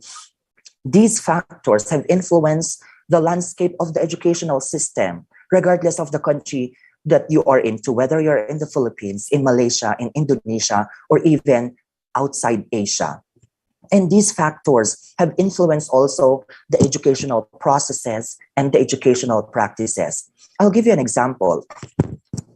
Specifically, with the digital era that we are into now, traditional methods of teaching have taken a backseat to more innovative approaches or teaching strategies, and this is reality. We educators have felt the need to shift to a more learner-centric learning process from that of a teacher-dominated classroom instruction. With this, the need to innovate must be addressed in order to cope with the demands of the era that we are in now, which is the digital era. If we look at the picture of how education is evolving in the digital era, we can say that before, the teacher is the primary source of knowledge being delivered in the classroom. Like the teacher is the sole source of information. Like if you are the teacher, listen to me and I will impart knowledge to you. So it becomes a teacher-centered classroom. Then it shifted to more communication and collaboration between teachers and students. So there's a sudden shift that little by little, there has been participation and collaboration among learners. But now, this is now the present scenario. The focus has shifted from teaching to learning as learners get to utilize various resources like the internet, the modules that we've been using during this pandemic, or self-study courses. Hence, our strategies, teachers, our strategies now, our approaches, our methods, our learning activities make use of learner-centered approaches. However, I'm not also saying that teacher is no longer a factor. But when teachers make pedagogical decisions, when teachers think of the approaches, they consider the systematized instruction, which puts the students, the learners, at the center of the process. So we consider the learning styles of our learners. We consider the individual needs of our learners. We consider their characteristics, their backgrounds, and all of these factors. Aside from that, in order to meet the demands of this era, the digital era, modern learning methods and strategies have been used by teachers. Please allow me to just briefly present them to you. And I'm sure that these are not new to you anymore. You've been using all of these. And most of these, if not all, have been utilizing by the laboratory schools of our university, both the elementary or primary and the high school levels. And these are some of our best practices. I acknowledge in my slide the source of all of these pictures, which I got from the link posted on my slide. First, we have the online distance learning. What happens to learners in this situation? They will be getting instruction even if they will not attend classes in person. And this is how what happened exactly during the pandemic. During the height of the pandemic, the students cannot come to school in person. So we needed to shift immediately to distance online learning. However, there have been a lot of challenges that teachers, that students, and parents, and I would like to emphasize what Ma'am Moderator said a while ago, the participation of three important stakeholders, and these are the community, the parents, and the school or the teachers. So there should be a help, collaboration coming from all of these. In the online distance learning, the teachers get to deliver instructions or their lessons through online mode, live or recorded video conferencing session, and other means using the internet. And like what I said, this is what we did during the pandemic. However, in the primary level, this is a little bit challenging because pupils are not used to online mode of learning, unlike for higher levels in high school, for example, or in college. Second, we have hands-on learning, also called experiential learning. I know that even before the digital era, teachers have been employing such method, hands-on, because we want our students to be able to experience the things that we are discussing them. This was also emphasized by our first speaker, Professor Dr. Suriani. However, there's a need at this point to strengthen the use of this method, especially now that we are in the digital era where learners prefer to work with their gadget and that everything can be accessed through the internet. And this is reality. Even if the students or learners are not in the school, they can access information. So the consequence sometimes is they can no longer have hands-on learning because they just learn from the internet. So my point here is, as teachers, let us strengthen the use of hands-on or experiential learning. In the elementary level, the use of manipulative material should always be there. Learners should be encouraged to perform practical activities or tasks to better familiarize themselves with a concept or subject, although these concepts and subjects can be accessed, like what I said, through the internet. Like pieces of information are everywhere. So guidance from the teachers, guidance from the parents should be also there. And what they need is hands-on learning. We also have the use of flipped classroom. And this is one of the things that we often do at the Mariano Marcos State University. What does it mean by this? This is a little bit of the background design in which there is reversal in the learning process. Learners are encouraged to study new lessons at home during the pandemic on their own and apply the acquired knowledge in the school afterward. So start the lesson at home. Teachers give them the material. They can start with, I think somebody was raising a hand. Can we entertain question now, ma'am, or later? Later, I think. Okay. Because I just saw somebody raising a hand. Thank you very much. The presence of technology in this era would really help our learners go through their lessons at home. However, learning does not stop there because teachers will get to process in school whatever students have started to process at home. This could also provide opportunities for learners to do independent learning. So the keywords here are flipped classrooms, independent learning, and reversal in the learning process. So the participation of home here is very important. Fourth is the utilization of micro-learning. For young learners in the elementary level, we don't give them everything at once. We do not provide them with an overwhelming amount of tasks at once. Like what our first speaker said, let us remember that their attention span and their degree of level of reception, let's consider that one. Hence, there is a piecemeal delivery of education, enabling students to learn and master concepts in short bursts. Examples include short instructional videos and courses split into bite-sized lessons that only span a few minutes. But let's also remember that even if we give just a piecemeal of the bigger task, let's also remember the principle of integration, like what Dr. Suriani mentioned. Although this is your separate lesson in math, this is your separate lesson in English. This is your separate lesson in science. It's good also if students can see the relationship among all of these lessons in bite size.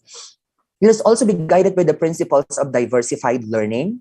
So when we say diversified learning, this one recognizes the fact that different students have different learning styles. So content is provided in various formats, from lectures to experiments and podcasts and demonstration. So if we are considering multiple intelligences, if we are considering different learning styles, then this will be our basis in coming up with the different learning activities that we get to provide to our students. In the elementary level, we cannot do away with gamification also, because children by nature love to play. They enjoy interacting with one another. With the digital era that we are in now, we can maximize the use of technology for the games that we are conducting in our classes. Before, pre-digital era, the kinds of games that we provide our students were different. But now, because of the presence of technology, like what I was saying, we maximize the use of this technology.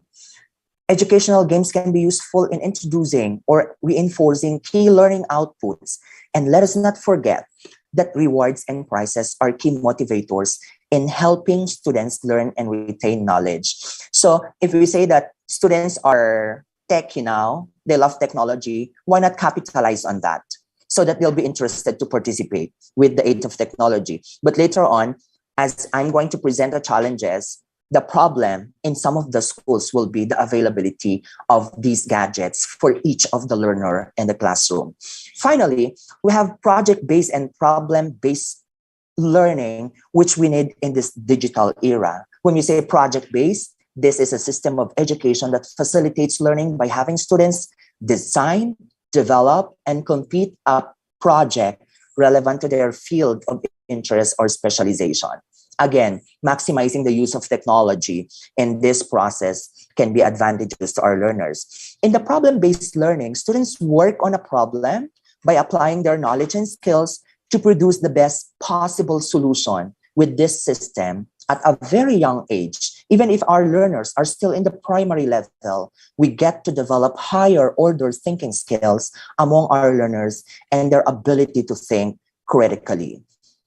Now, we can never deny the fact that in this digital era, we need to innovate. Teachers, administrators need to innovate because this is a must, or else we will be left behind in this era.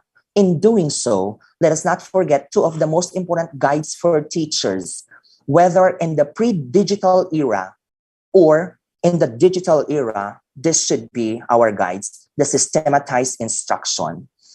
I will not discuss this very long because I'm sure that all of us are familiar with the process. We need to consider the objectives. We need to consider the learning activities. We need to consider the instructional materials. We need to consider our role as teachers, whether we are the facilitator, whether we are the lecturer, whether we are the moderator. Then we are implementing instruction. We need to evaluate outcomes because, like what Professor Dr. Suriani said, outcomes are the most important thing because these are the things which we would like to achieve.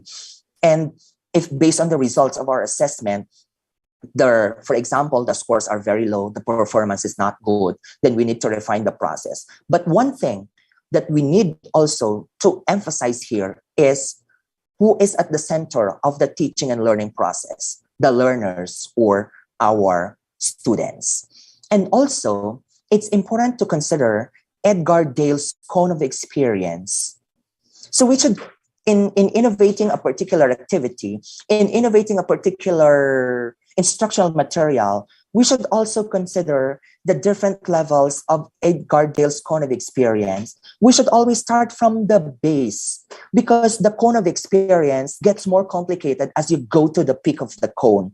So we should not start giving our young learners, for example, 5 years old or 4 years old, our primary grade level learners with abstract ideas, with things that they cannot see, they can only hear.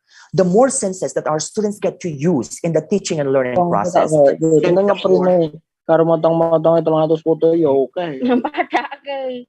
Okay. Ora entuk alma mater ya, Alma mater. May I continue my lecture?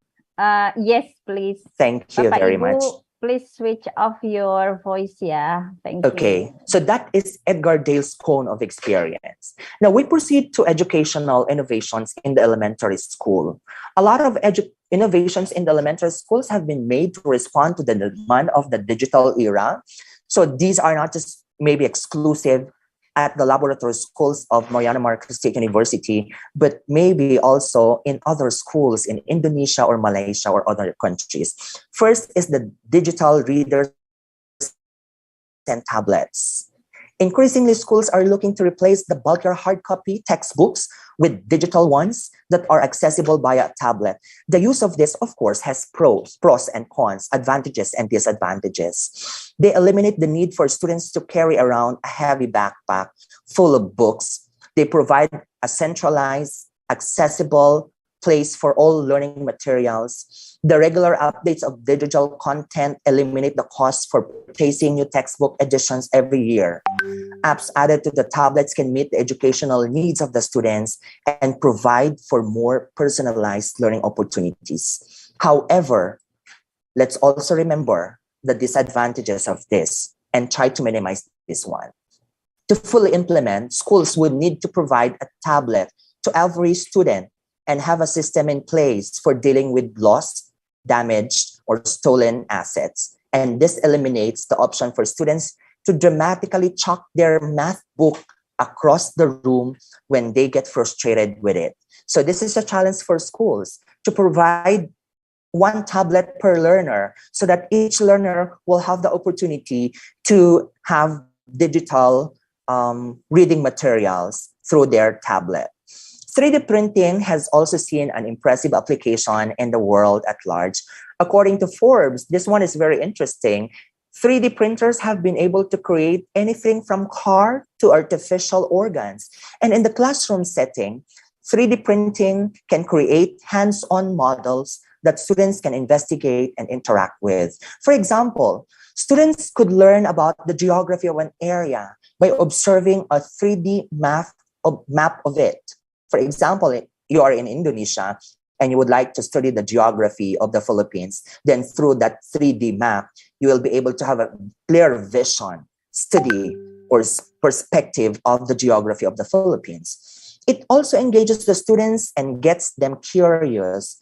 Therefore, this reduces the time teachers need to spend on creating their own models, for example, in a science class. However, let us also remember these teachers. It has also its disadvantages, barely any. One might argue that 3D printing technology means students won't get to create their own physical models, but there's nothing suggesting that the two can coexist. Another very interesting innovation is the presence of virtual reality. Technology for virtual reality, augmented reality, and mixed reality is rapidly developing. So one of the primary uses for this technology in the classroom is to take students on virtual field trips to places otherwise inaccessible. So this sounds interesting. They just don't read them on books, but they get to see them in a virtual field. So for example, a student could take a virtual trip to ancient Egypt or to the bottom of the ocean. For its disadvantages, it provides engaging, real-life experiences that would otherwise be harmful or inaccessible. So appeals to visual learners who like to see and experience things instead of merely reading them about. On the other hand, students using virtual reality may develop a lack of spatial awareness. So let's take note of this, lack of spatial awareness in the real world. In other words, they could hit or run into something in the real world while immersed in the virtual one. Motion sickness can develop in some students due to their eyes sensing movement while their body does not. Because there are three domains of learning, the cognitive, the affective, and the psychomotor. Let's also consider the physiological effects of these, the physiological aspects of our students, okay, when we expose them with this one. Cloud technology at the Mariano Marcos State University, we have our own virtual learning environment. This is also another innovation. The cloud hosts apps and services on the internet instead of being on a user's computer. It enables information to be stored, shared, and accessed on any device that's connected to the internet. So this is the magic of technology, the technology that we are enjoying now. In education, the cloud is used to store and share digital textbooks, lesson plans, videos, and assignments.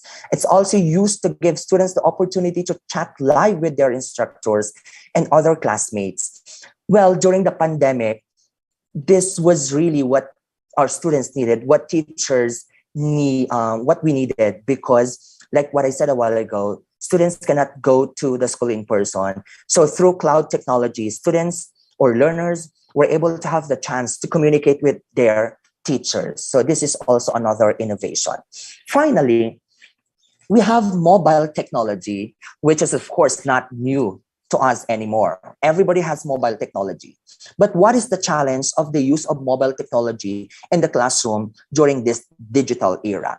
Its use in the classroom is perceived differently by educators.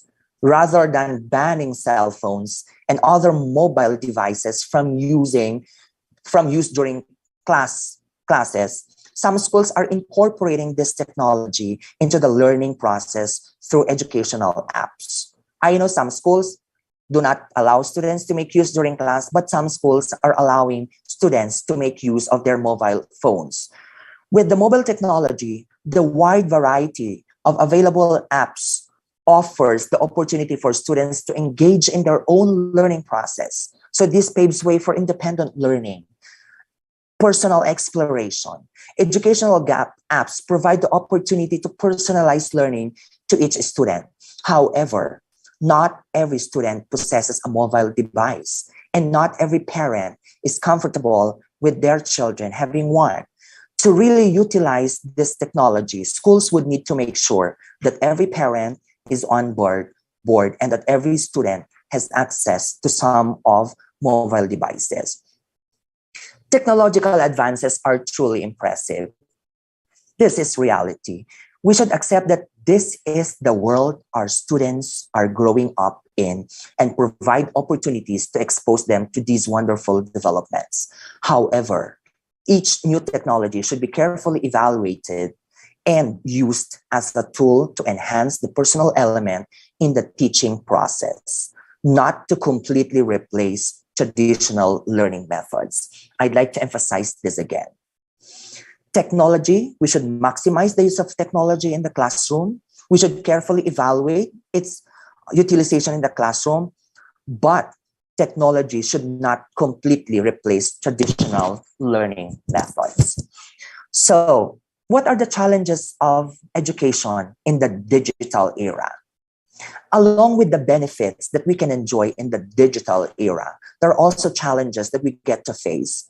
If such are being addressed immediately, given attention and dealt with properly, these challenges might be turned into opportunities for improvement and for quality practice and implementation.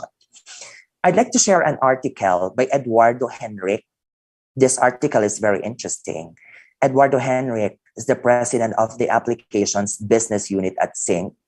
He emphasized that the children of the Alpha generation born after 2010 are digital natives and learn to turn on a tablet and cell phone long before they can write their own name. So this one is so interesting. I don't know if you would agree with me, maybe your children, before they can write their own name. These young children, age of 2 and 3, can manipulate, can turn on a gadget, in which my mothers could not even do. So this is the wonder of how children at a very young age can manipulate such gadget, because that is the characteristic of these digital natives. From an early age, they have access to multitude of information as well as resources that allow them to develop in an autonomous, participatory, and above all, interesting, fun, and playful way. Our biggest challenge now is to better understand this behavioral change and how we can use it for our little ones' education. We capitalize on that strengths of our digital natives. Technology, perhaps, is one of the most important tools to revolutionize and democratize education.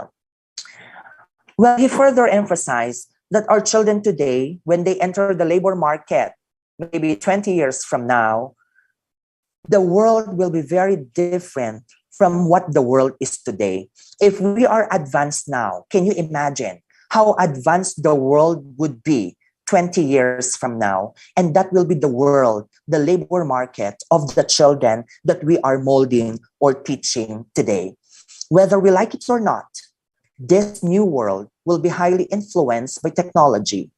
This has implications for us, our children, our society. Theories point out that if parents can successfully stimulate children to enjoy reading, I'd like to emphasize this one. Parents and teachers, if they can stimulate children to enjoy reading and develop their ability to socialize up to age 5. So we start from age 0 up to age 5, the chances for a promising life could increase considerably, which has been shown to reduce challenges, concerns, and problems, crime rates in the future. So this is a very important thing for us teachers, for us parents to remember. The age bracket 1 to 5 is very critical for us teachers, for us parents to stimulate among our children the enjoyment, genuine love for reading, and their ability to socialize up to age 5. Considering this scenario, it is easy to imagine how challenging it is for schools and parents, and may I include also the community, because we have 3 important stakeholders here. For schools, parents, and the community to attract a child's interest in learning. The mission becomes even more complicated because educational institutions still follow a traditional model practiced for centuries, where a teacher exposes concepts in front of a classroom, probably filled with bored, yawning, and dispersed children. So take note of this. Let's make our classroom interesting. Let's make our classroom a conducive place for learning. Let's make our classroom an environment where children enjoy learning. This problem does not match with the current situation of access to quality or knowledge and information. Until the year 1900s, the knowledge and information accessible to humankind doubled every century. And now, human knowledge is growing exponentially, and it is expected that soon the amount of knowledge will double every 12 hours. So this is a little bit of warning to all us teachers. The worst thing about this reality is that parents and teachers are abandoned when the topic of digital education comes up. I'd like to emphasize this again. Some teachers, parents are abandoned, are left behind when the topic of digital education comes up. Without references or guides on how to positively use technology to develop their children, parents can get overwhelmed. I have experienced this one, being the principal of the laboratory schools of MMSU. When parents come to me during our meetings, I get to meet with our parents, and the feedback that they would usually give me is that we don't know how to deal with the modules.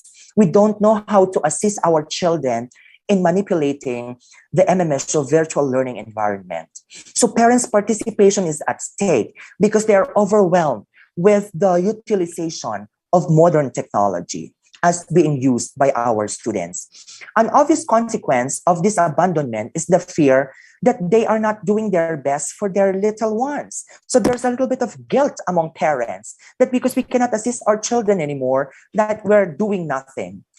So that makes parents feel that way.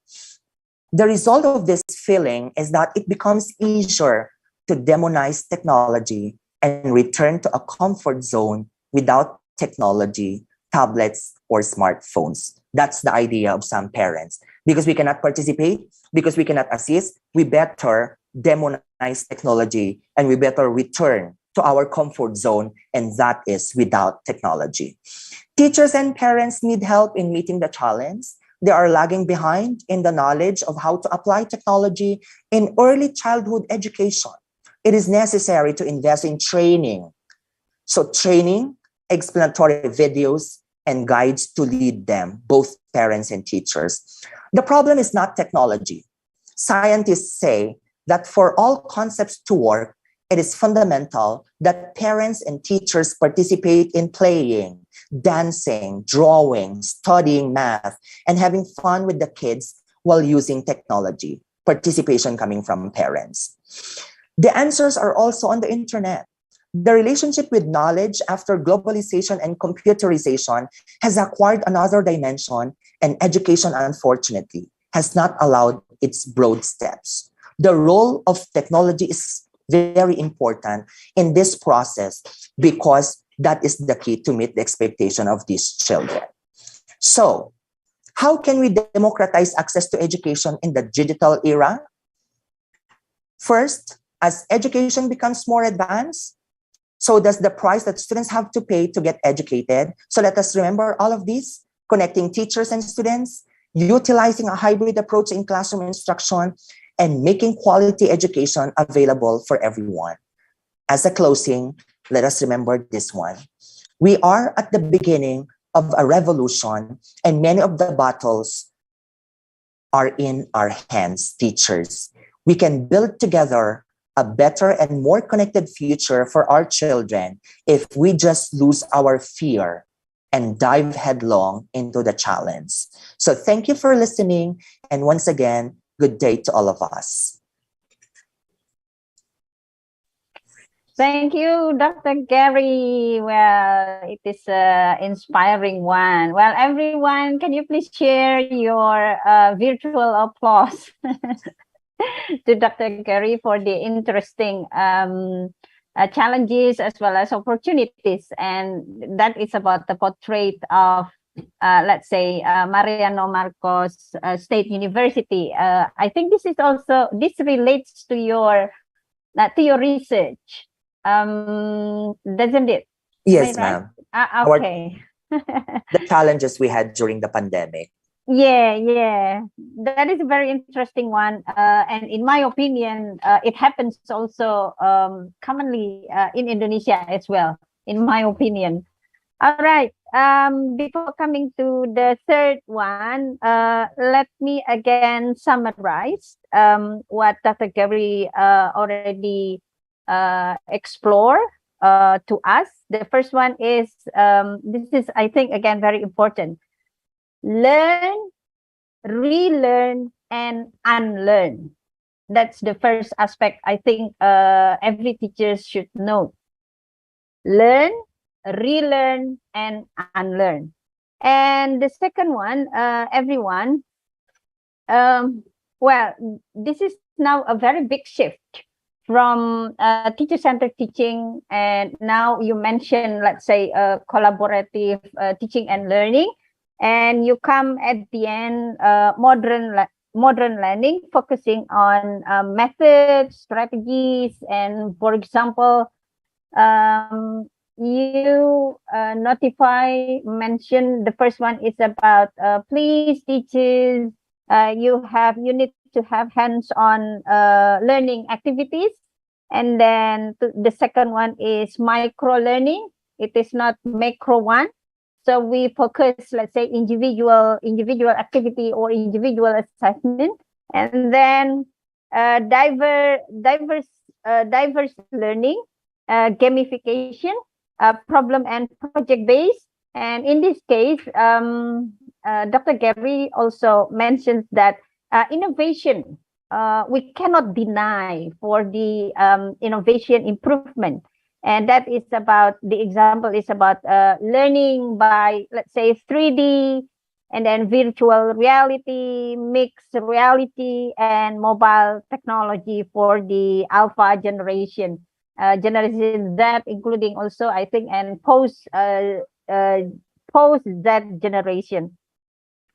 Well, for teachers, in this case, we need to create something like a conducive teaching and learning. We create something like comfort zone. Comfort zone, yeah, of course, it is not comfort for us, yeah, but also comfort for students.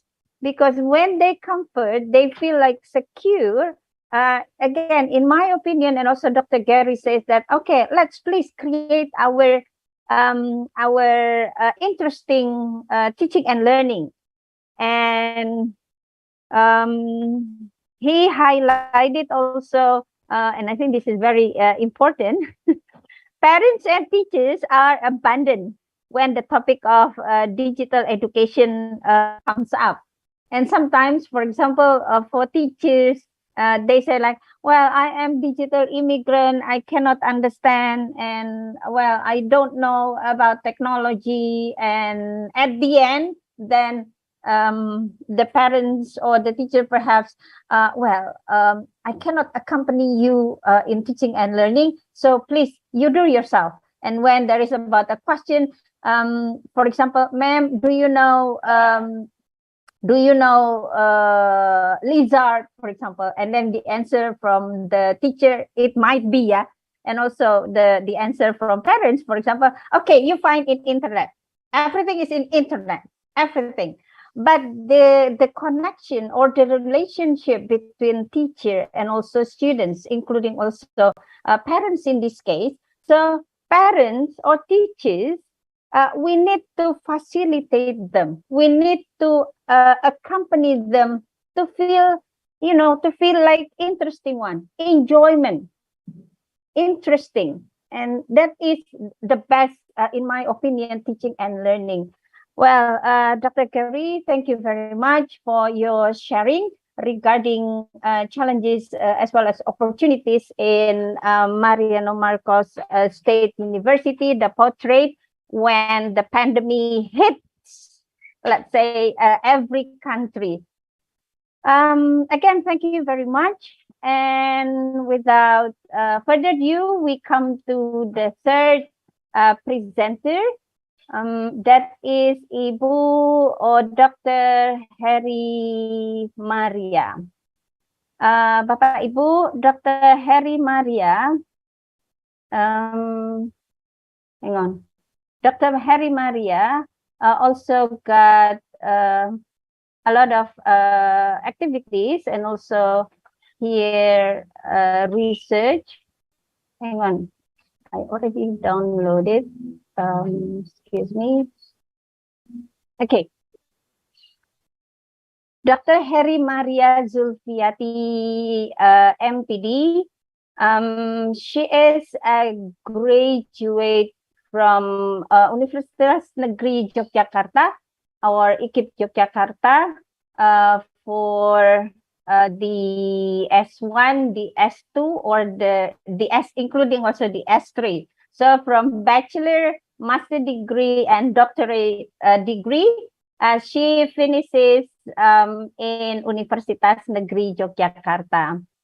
And her experience, Bapak Ibu, beginning from 2004 and also up to 2006. The beginning one is she is a secretary of Polytechnic TPKP Yogyakarta. And she is in Universitas Sarjanawiyata Tamansiswa since 2012. She is also an assessor of LAMDIC. And I think a lot of activities she is also doing up to now. One of them is that she is the head of the PPG department. She is also a reviewer and secretary of Journal Trihayu and many more. All right, everyone, within the next 40 minutes, we are listening or we are learning from the third speaker. And again, kindly, if you have any questions, for example, while you are listening, you can propose the question in the chat box as I already wrote down. Thank you. And well, let's welcome Dr. Heri Maria Zulfiati for the time. Well, Ibu, the screen is yours. Thank you. Thank you, Bu Yuyun. Cantik. Bismillahirrahmanirrahim. Assalamualaikum warahmatullahi wabarakatuh. Good morning, Indonesia, Malaysia, and Philippines. My PC UNSO, salam dan bahagia. Salam dan bahagia is a greeting of Tamansiswa. This is no, salam dan bahagia is also used as a greeting of the Merdeka curriculum. This is happiness because it means that teaching of Ki Hajar Dewantara has been will received by all Indonesian people in particular. Salam dan bahagia or greeting means we hope that via will physical and mental condition that we can live an ordinary peace and usually answer by salam. The Honorable Rector Universitas Sarjanawiyata Tamansiswa Yogyakarta, Ki Profesor Dr. Andes Haji, Partibin M.Pd PhD, Honorable Vice Rector of Universitas Sarjanawiyata Tamansiswa, the Honorable keynote speakers from Prof. Dr. Suriani from Malaysia and Mr. Gerry from Philippines, the Dean and Vice Dean of Faculty of Teacher Training and Education, the head of PGSD and DEP Universitas Sarjanawiyata Tamansiswa, Dr. Idris and Dr. Anna Sutrasunita, the entire committee of the third PGSD UST International Conference, speakers and participants. First, let us say our gratitude to Almighty God because on this occasion we are still reunited of the third UST International Conference of Education. Let me share my screen.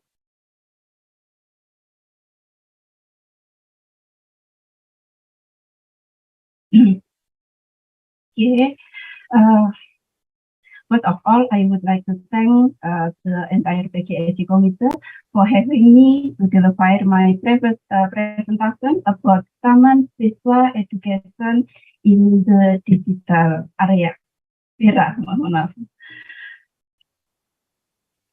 The industrial revolution, according to Tuhan, era of the industrial revolution is noticeable by the presence of a wide variety of lines, for instance, artificial intelligence, supercomputer era, artificial intelligence, supercomputer era, genetic engineering, nanotechnology, self-driving car, innovation, and the exponential speed of change that obviously will have an impact on the economy, the industry, the government, and the political will.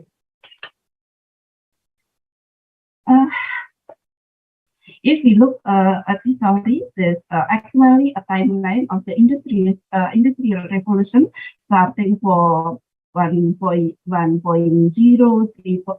3.0, and 4.0, and the future 5.0, the industrial revolution 4.0 emphasizes digitalization, so everything related to production can be effective, everything we do know. How do we use G Drive, Google Drive, set data in the cloud, technology that utilizes big data, that use Gojek, Tokopedia, and others, simple put, 4.0 industrial revolution always source technology. So to years ago in Japan, there was an ideal society for 5.0. An attitude that explains that we put technology too much without thinking about the human side, the impact can be dangerous. Society 5.0 is concept with our society, the Japanese must humanize human technology. What is the Industrial Revolution 5.0? The technological development where the innovation supported by Internet of Things, artificial intelligence, and robotics have significantly led to change in the economic and society. The investing of the students' creativity skills are met by the way of applying a soft and hard skills using various sophisticated technology. In this instance, the students are expected to develop their exciting skills by thinking critically and communicating.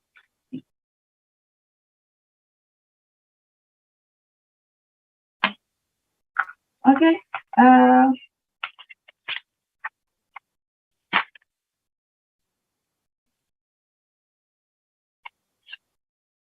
The Industrial Revolution 5.0, the digital and 21st century skill, life demands the skill as students to the ready to face the challenge that exists.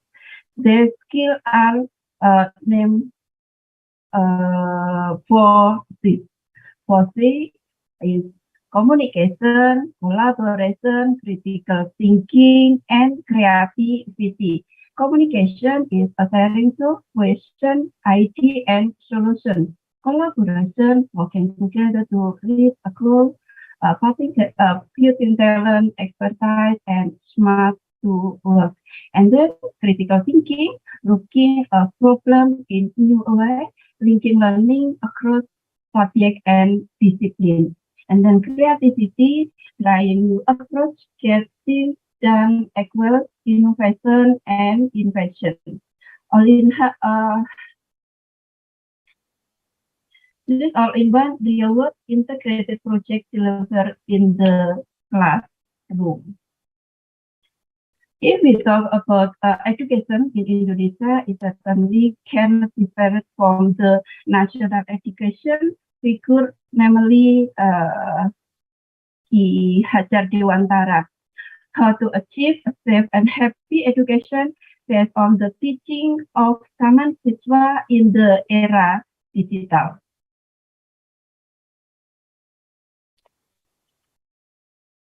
How can we deal with those challenges? Fundamentally, having the adaptation ability by holding the chain of life or life guided in line with the Tamansiswa education. Through Tamansiswa education, Ki Hajar Dewantara instilled the character education or noble morals in his students.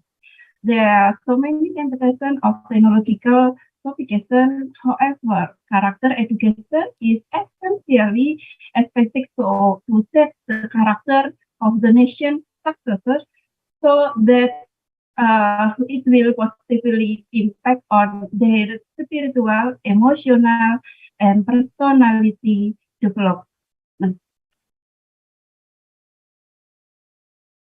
As a national educator, Ki Hajar Dewantara has extensively written on various subjects, for instance, education, art, music, dance, theater, political, language, culture in general, women and youth, and custom. Ki Hajar Dewantara proposed 3 Sakti Jiwa in 1922, coincide with the establishment of the Tamansiswa. Taxonomy fruit part for this taxonomy in 1966. It means that Ki Hajar Dewantara discovered Trisakti Jiwa theory 34 years before Bloom discovered the taxonomy.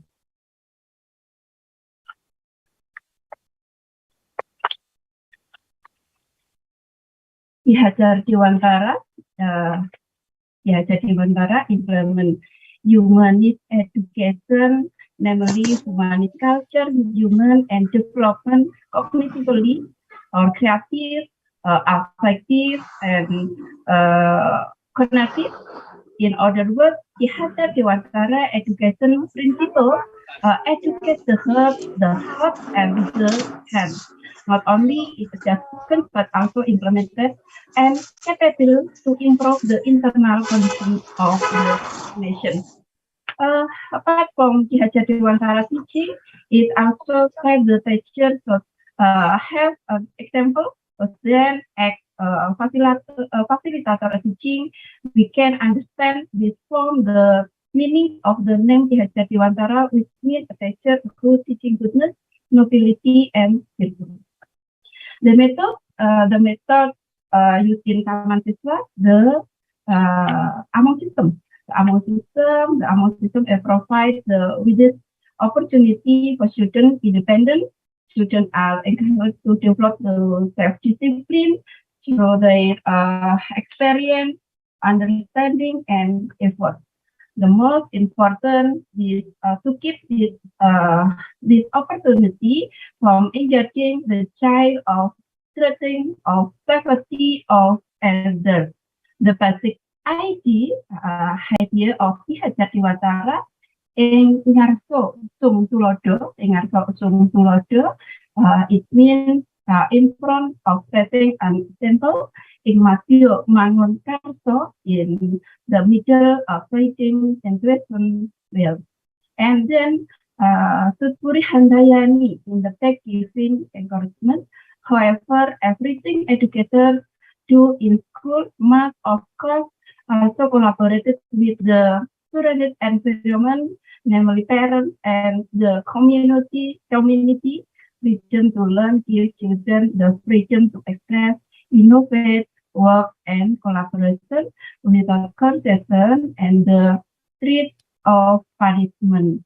And independent learning, every teacher is a student and every student is a teacher. Education can be obtained anywhere, anytime, and for anyone. School is not the only place to get education. There is not more motto that are very attached to us, namely Asih, Asah, and Asuh. Asih is loving children, psychological to form a character, a soul that loves each other. Deepening the intellectual or mindset of children to become intelligent and intelligent human beings. Parenting is the physical maintenance of children so that they are healthy, physical, strong. Ki Hajar Dewantara regarding lawan sastro ngesti mulyo, or wit or knowledge toward glory are very Maria itu kan in this digital era. Islam ya, Millennial can be more human to human.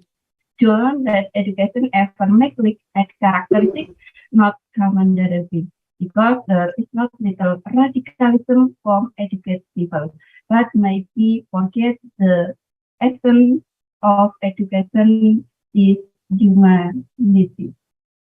Yuyun, maybe that's all I can say more. Less apologies. Yuyun, I return to the moderator. Okay. Okay, thank you, Ibu. Well, everyone, can you please share your virtual big applause for Ibu Heri Maria? Thank you, Ibu. Though you have finished earlier, but I think we are getting our Q&A time beforehand. Let me again conclude what Dr. Heri Maria explored in her explanation. So the question is interesting: how to achieve safe and happy environment?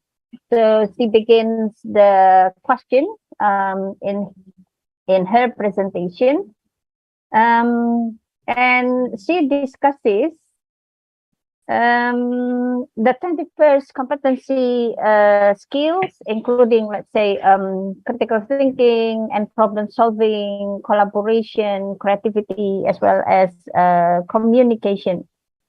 And also she mentioned about the philosophy of Tamansiswa, and she said that before taxonomy bloom, let's say, coming to the world, it has been 24 years. Ki Hajar Dewantara, or our founding father from Universitas Sarjanawiyata Tamansiswa, already mentions Tri Sakti Jiwa, and then Asah Asih Asu, as well as educate, let's say, the head, the heart, and the hand together. That is the conclusion from the presentation of Ibu Heri Maria. Well, Bapak Ibu, we still have well, our time. We finish within 15. In 15 to 12. And Ibu Banun, thank you very much. You share the Q&A from the chat box, and I think one from the YouTube channel. Okay, cool. The first one, the question from Bapak Imam Ghazali to Professor Suriani, that the Malaysian curriculum, as you extended, focus more to the how rather than to the what. This is very interesting, and please, Ibu, you reveal the how it makes difference in education, let's say, in Malaysia curriculum. That is for Ibu or Professor Suriani from Pak Imam Ghazali. And okay, yes, please, Ibu.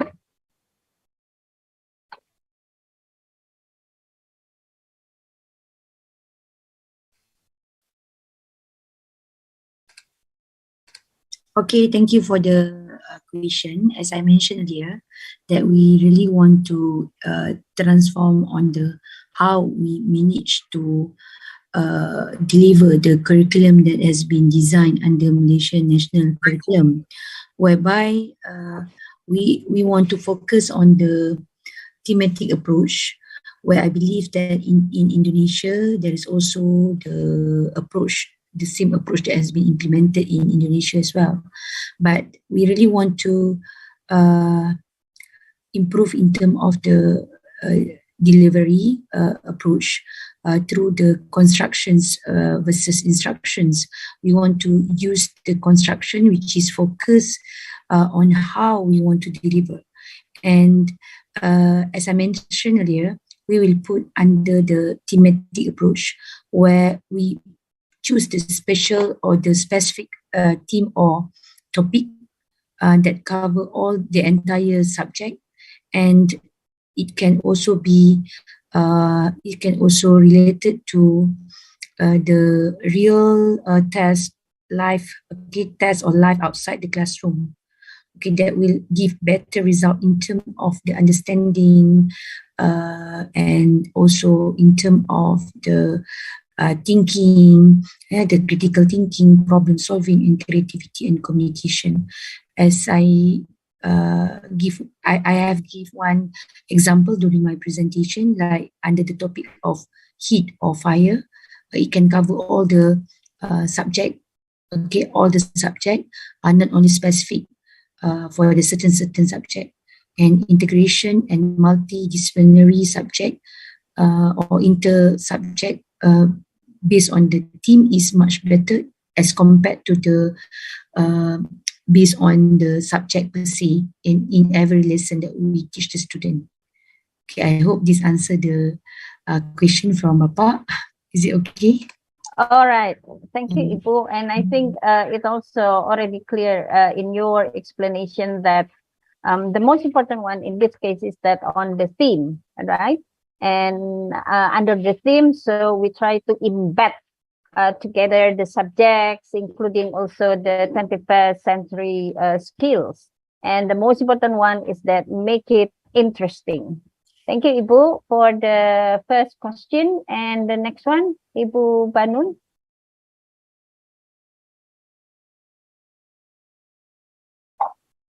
Hello? Or Banun, yes. Can you go to the second question, or should I read it aloud? Bu Banun?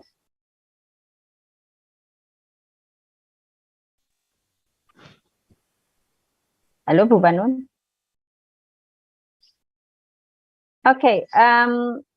Let me read the next one, Bapak Ibu, and I think if you can see from the chat box, altogether, more or less, I think we reach up to 10 questions altogether. Then the next one is from Kakak, let's say I call you Kakak, yeah. Kakak Rita Maharani. And this question for Professor Suriani and Dr. Abad, asking that, are there areas in your country that still lack of digitalization infrastructure? If anything, for example, how is education there, in particular in elementary school, so that it can face the digital age? Thank you. So this question goes to the first and the second presenter regarding the situation in Malaysia as well as in the Philippines about digitalization infrastructure. Yes, please, Dr. Gerry first. Thank you. Okay, thank you, ma'am. Well, as regards the questions on the status of digitalization in the Philippines, like I think most countries, if not all countries around the world, are still experiencing lack of digitalization in some areas, although majority of the areas are now digitalized, but this is reality. There are still some places, especially those places in the mountains, mountainous areas and far-flung areas. So what the government of the Philippines has been doing is that little by little, they equip the classrooms of these far-flung areas, especially public schools, with gadget and modern technology in which students can make use of. But that's too difficult to do considering the number of public schools in the Philippines which are not yet digitalized. So without the presence of this technology in those public schools, then they make use still of the hard copies, paper modules, and then even teachers get to deliver the copies of these modules to these far-flung areas and then retrieve them, especially during the time of the pandemic. So the instructional materials, the things that these public schools are using are still the traditional materials. However, the process, the how, is now little by little integrating technology, even if in a sense and in a way, they don't get to like hand the experience or touch this technology.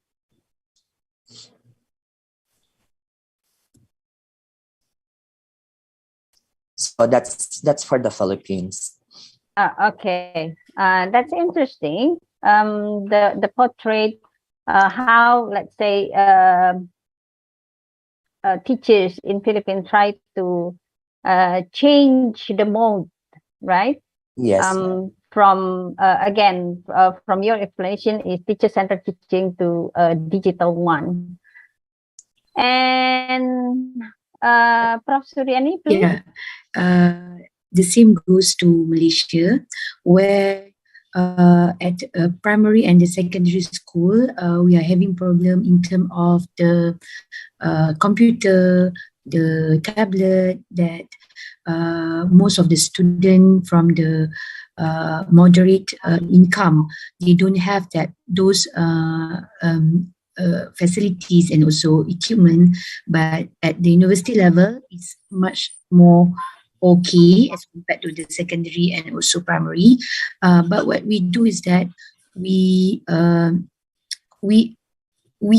also send the handout to the student from the teachers due to their lack of opportunity to have all those material, and the government also supply in terms of small budget to cover the cost of those computer, laptop, and so on. But still, due to the budget, the support for the government. But to those who are not able to do that, I mean, the teachers also need to send the handout to the student during the pandemic. That is what we do. And the same for the university level, we send pen drive to the student because they cannot access to the internet at the high level of, due to the massive information that they have to follow from the 10 subject they took during the semester. This is what we do to assist the student as well. Thank you, Prof. Kalau mentonya diametik dia mau pasti sendiri. Mbak Vika, can you please mute yourself? Thank you. Thank you, Prof. Suriani, for the answer. In my opinion, that is the same portrait. Yeah, we are in ASEAN countries, Philippines, Malaysia, and also Indonesia, more or less the same one. And it happens also in Universitas Sarjanawiyata, Tamansiswa. All right. That is the question from Mbak Rita Maharani and from Ibu Dinar Westri. And in my opinion, these questions the same as Pak Imam's questions regarding children are gifted. Then we have also the philosophy, more or less the same one, what Ki Hajar Dewantara says that each student, they have their potential talent or potential capacity. And we also inspire them from, and we also inspire from your slide that each student have learning profile.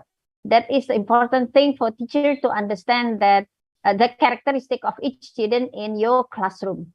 My question is that how inclusive education is implemented in Malaysia? So how, or it is not about the what again, yeah, but how the inclusive education is implemented in Malaysia, and how teacher accommodate diversity of the students in the classroom. Thank you, Prof. Okay, in terms of inclusive education in Malaysia, we have to separate them. If the level of inclusiveness of the student is quite difficult to be mixed within the normal classroom. Okay, but for the student that having the problem like speech delay, something like lower speech delay, or maybe not too aggressive, they can be in one classroom for the normal teachers and for the normal student. Okay, but actually we don't want to separate them at all. Okay, like the autism, autism students, but it depend on the stages of the problem of the student. If they are in the mild stage, then we can invite them. They can be with the normal student as well. This is what we implement at the primary, secondary, and level in terms of inclusive education in Malaysia. Thank you, Prof. Okay, thank you, Prof. Suriani, for your brief answer. And then we come to Mbak Natalia Desi Arum. This question goes to the three of you. Prof. Suriani, Dr. Gerry, and also Dr. Heri Maria. So the best practice to grow character education in the teaching and learning. Let's say Dr. Gerry says that hands-on activities. So can you please share in detail your best practice or something like lesson learned when you are dealing in teaching and learning in this digital era? Please, we begin from Dr. Gerry, please. Thank you, Professor. Actually, there's no single best practice to deal with character or to develop the characters of our learners in this digital era. Let us consider the role of technology. Sometimes learners would see technology as just a mere gadget for fun or maybe for play. That is good because they're enjoying learning. However, I always encourage teachers and even parents that their role is also very critical. They should develop among learners that genuine love and appreciation for technology. The technology is also their best friend. The technology is a helping tool for them to be able to enhance learning.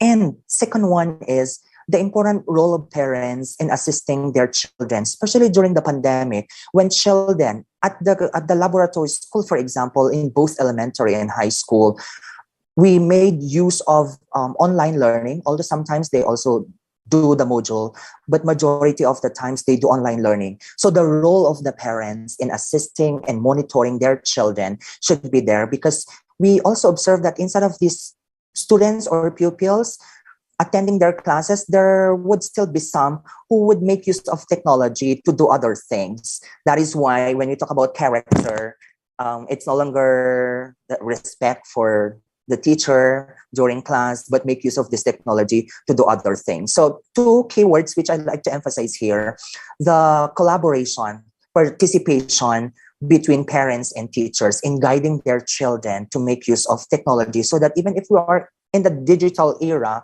then we can still develop good set of values and characters among our learners. Thank you, Professor. Thank you, Dr. Gerry. So I note here that technology is our best friend, our bestie, which yeah, we cannot deny, yeah. We cannot say, oh, oops, please, technology. No, we cannot say that. And collaboration, participation to make use of technology is very important. Thank you, Dr. Gerry. Before coming to Professor Suriani, I would like to invite Dr. Heri Maria to respond, please, to the question. Thank you.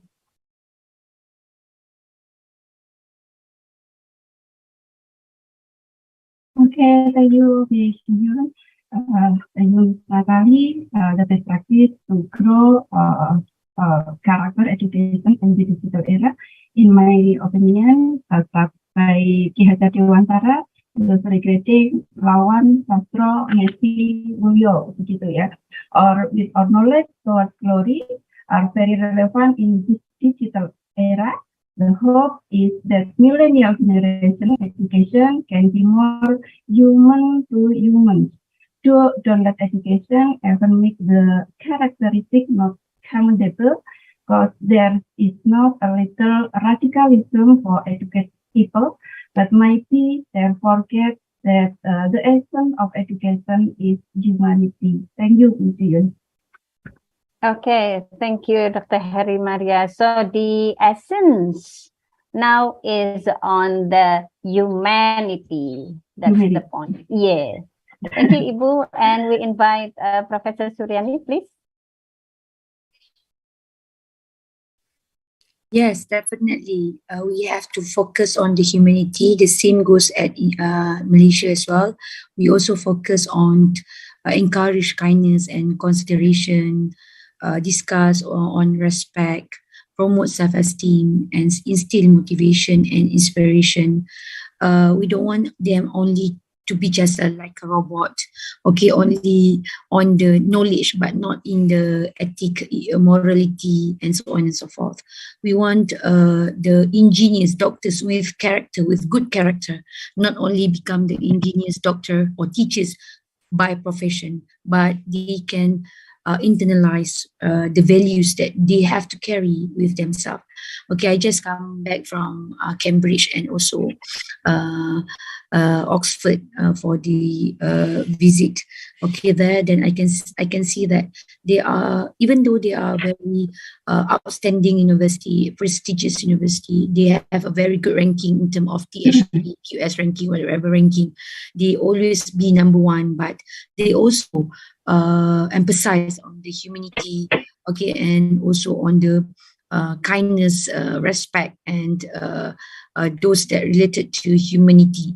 And every single class in their classroom, they put the core values of the university, like respect, integrity, not only focus on the brain itself, but in total, as I mentioned earlier, if we produce a doctor, if you produce an engineer, if you produce a teachers, if you produce a lawyer, and whatnot, they must be with character, good character, okay, with good and also with good heart, and so on and so forth. Not only the knowledge that we emphasize, but also with the values and ethic, morality, and so on. Okay, that's all from me.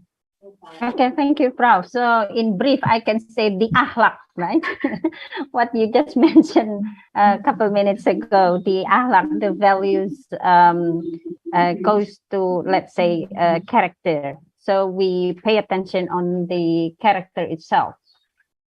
All right, let me continue to the next question.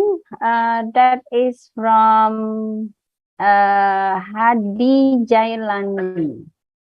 We still have 2 more questions after this.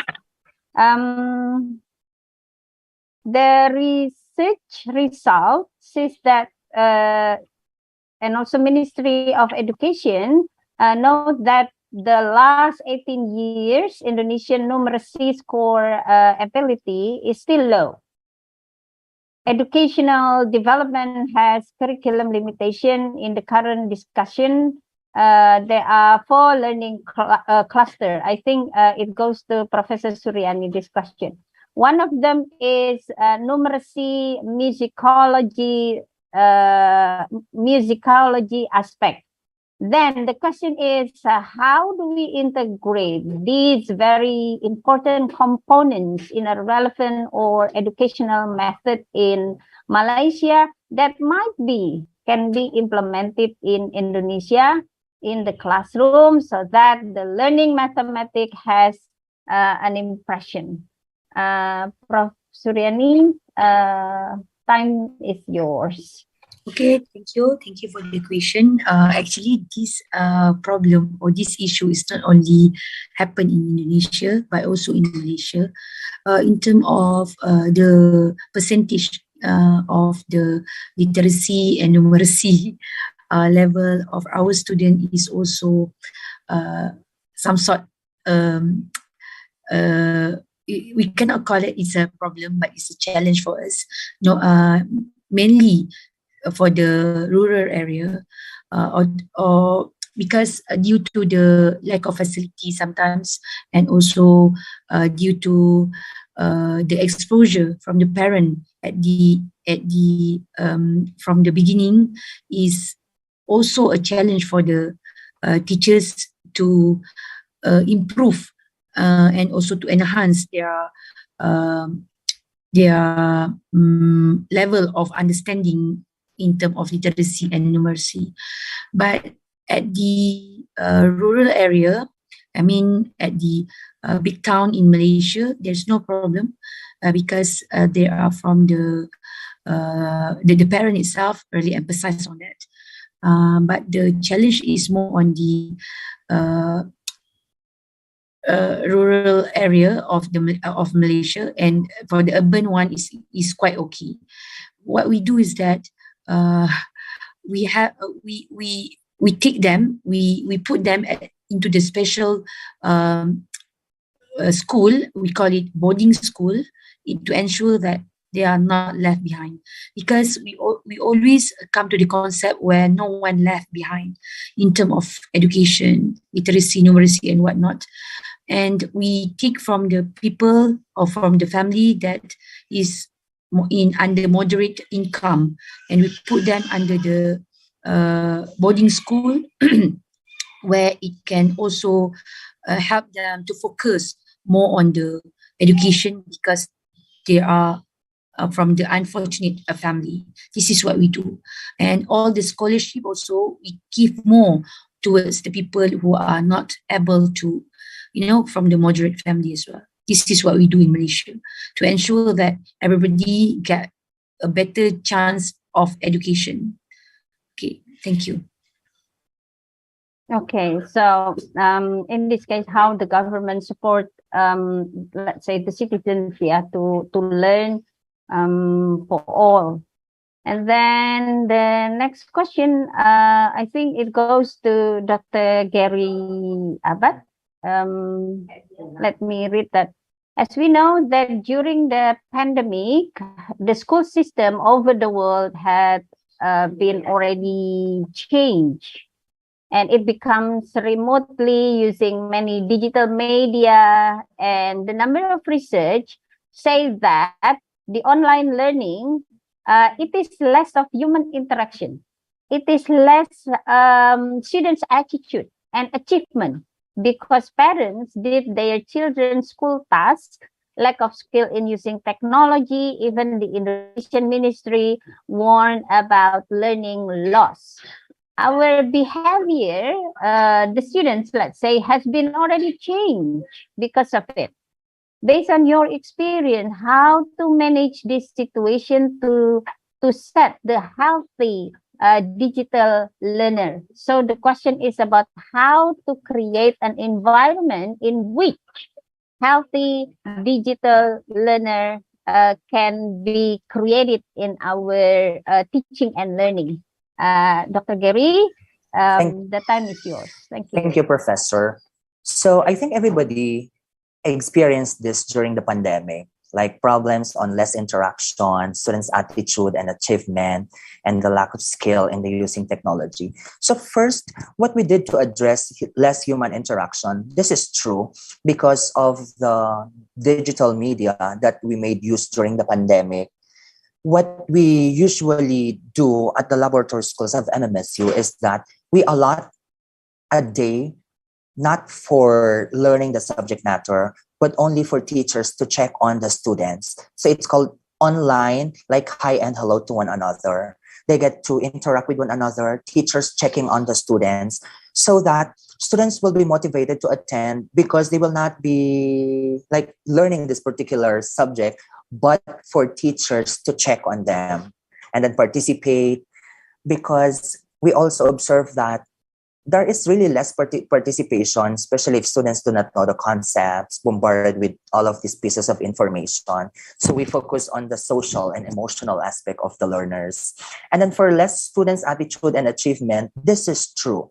This is reality, that when, especially for public schools in the Philippines, when teachers would give the printed modules to the learners and they do the modules at home, it's actually the parent. Most of the times, parents doing the modules. Therefore, this now would affect the learning of the students. So a scheme that we thought of to at least minimize this one, not to totally eradicate, is when students would submit their tasks or modules, because we're not sure whether it's the parent who did the module, the teachers would process actually to determine.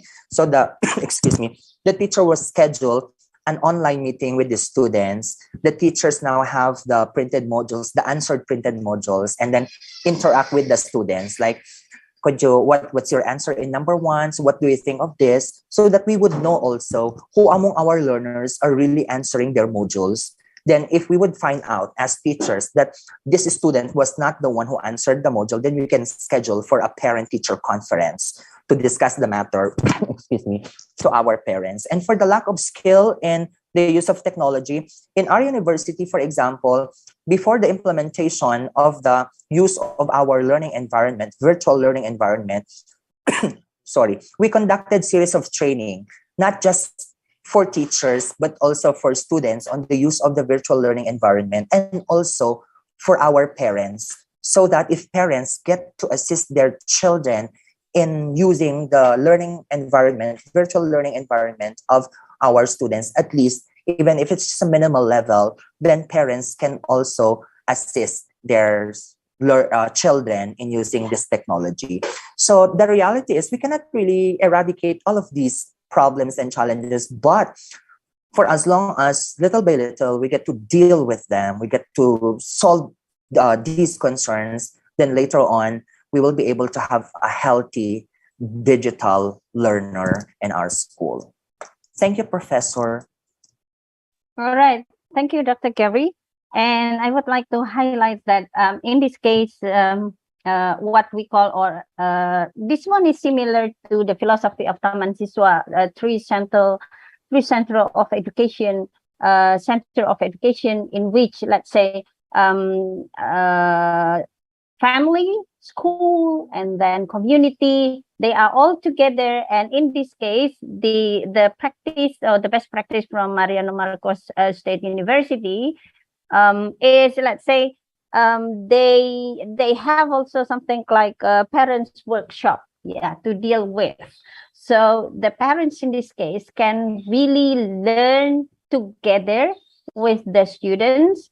So in this case, they are communicating. I mean, they are is a teacher, and then parents and students. They are whether they like it or not, and of course they like it. I mean, they like in which, oh, this is about technology in a way, for example. But the government and the schools facilitate the workshop to, let's say, to boost the parents' capacity in accompanying the students. Thank you, Dr. Gerry. This is very interesting. And we come to the last question for Ibu Heri. The question is that, how could the teachings or the Tamansiswa philosophy, they are implemented in the real class? So how can you do this? Let's say, Professor Suriani already mentioned this is not about the what, but the most important thing is that on the how. And how, let's say, those teachings or the philosophy is implemented in the classroom. And also we learn from Malaysia context that Professor Suriani already explored her view. Yes, Ibu, the time is yours. Thank you.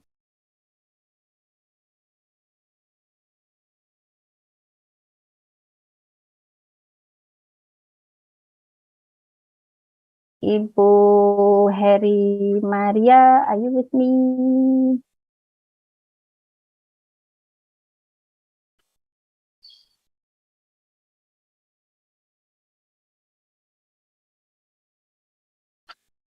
Can everyone listen to my voice, yeah? Or am I alone in this room? Clearly. Oh, clearly, sorry. We can see every move you make. Oh, okay, cool. Thank you.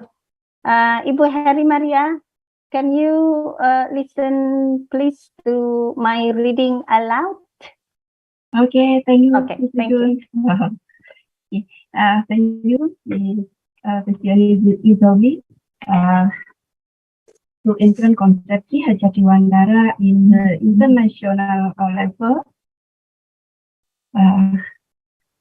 In my opinion, we purposes to instill the teaching of Tamansiswa to our students, the aim that they can share the teaching to their students.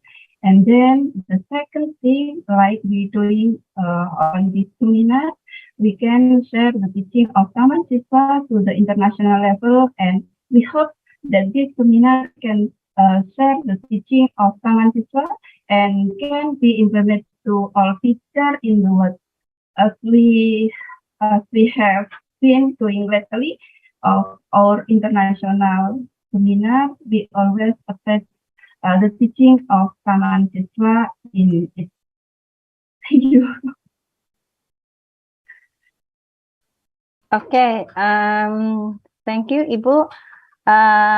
You might have like an example in your teaching and learning, for example, your best practice in which you implement asah asih asuh, for example, or you implement apa ya tadi ya, Trisakti Jiwa, or you implement what else? Let's say the philosophy of Tamansiswa in your real class, Ibu. Yeah, when it is possible, also try to connect with Professor Suriani already explores about the Neoretic curriculum. Do you have any example, Ibu, your best practice in teaching and learning in which you implement your asah asih asuh, your ngerti ngerasa ngelakoni, your nih teh ini rok kayak nambahin, please Ibu. Okay, Bu Yuyun. My implement is my classroom, my method, the amount system. The amount system provides with the opportunity for student independence. Students are encouraged to development to self-discipline, to their experience, understanding, and effort begitu. And saya sebagai seorang guru, sebagai seorang educator, to implement in my classroom in Matio Mangunkarto, it means in the middle of building enthusiasm and to Handayani in the practicing encouragement. However, everything I do and there's no more to asih, asuh, and asah. Asih is from confident, psychological, in from a character, also developer and other. Strengthening the intellectual or mindset children become intelligent and intellectuality intelligent human beings, parenting and physical maintenance assistance, and that healthy and physically strong. And then Yuyun ada kerjasama yang baik, ada kerjasama yang harmonis antara community, school, and parents. Thank you. Okay, thank you, Dr. Heri Maria, for your very brief example. That is about, let's say, how we motivate, how we encourage the students to achieve, like Professor Suriani says, akhlak mulia, or the best berbudi pekerti luhur.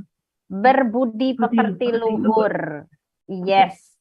And this is, in my opinion, our homework, yeah, as teachers and also educators, how we facilitate our students to learn together, and they have not only smart in knowledge or technology, but their character is the best of the best, the akhlak mulia. All right, Ibu Bapak, if I notify, let's say, the question from the chat box and also from the YouTube channel, so it has been all answered by our great speakers, the three of them. And everyone, again, can you please share your big virtual big applause for our three speakers? Thank you. Cool. Okay. And also, of course, the participants, yeah, up to now, my screen shows 452. And let's say, the number when Prof. Suriani at the beginning shared, it achieves up to 500 and something. Perhaps it's about connection or something, but if I may conclude again, everyone, that the three keynote speakers highlight on the technology and also the characters or the akhlak mulia, and they already share also their best practice.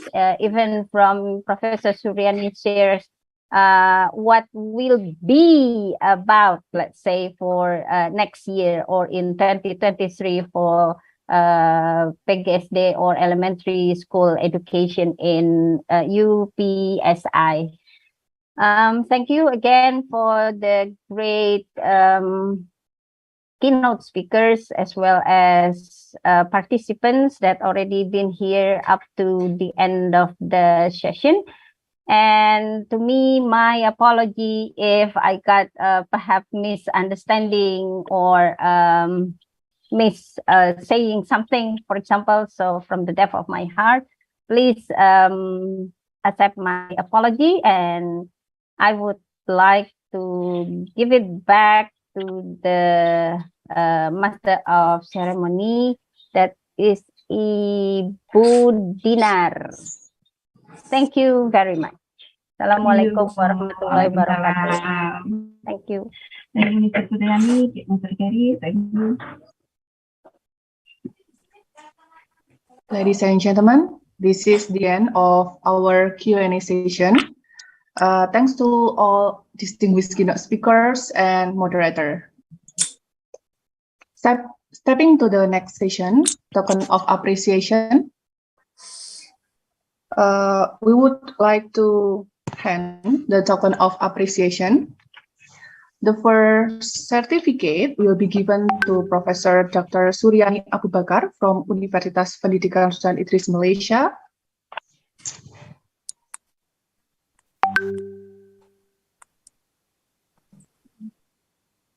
Moving along, we would like to thank Dr. Gerry D from Mariano Marcos State University, the Philippines, as the second keynote speaker.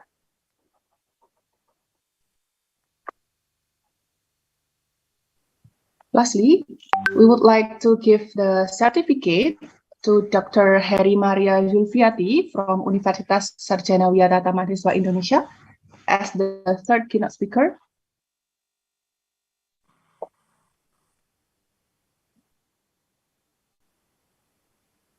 We would like to thank to our distinguished keynote speaker for their informative and interesting talk. I'm sure that the material that has been presented will be beneficial to all of us here today. We would also to show our gratitude to our honorable university partners for supporting the seminar today. The first one is Universitas Ahmad Dahlan.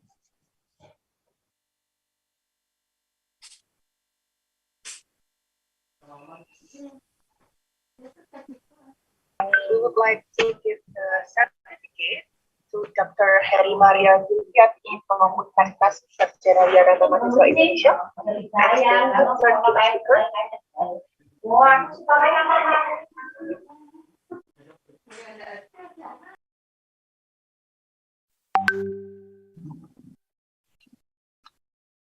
We would like to show our gratitude to our honorable university partners for supporting the seminar today.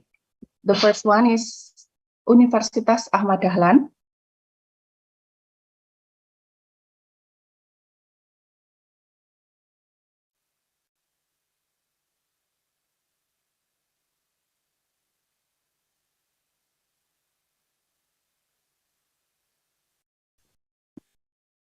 The second one, Universitas Nahdlatul Ulama Al-Ghazali.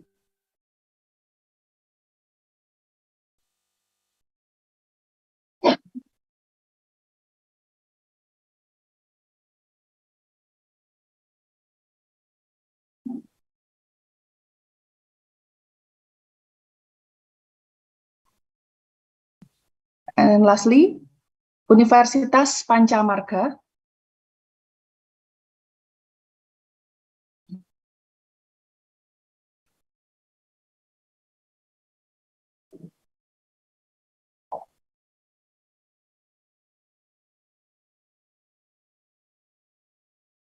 Thank you. All participants, to be able to obtain the certificate of participation, please complete the link of the attendance list on the chat box.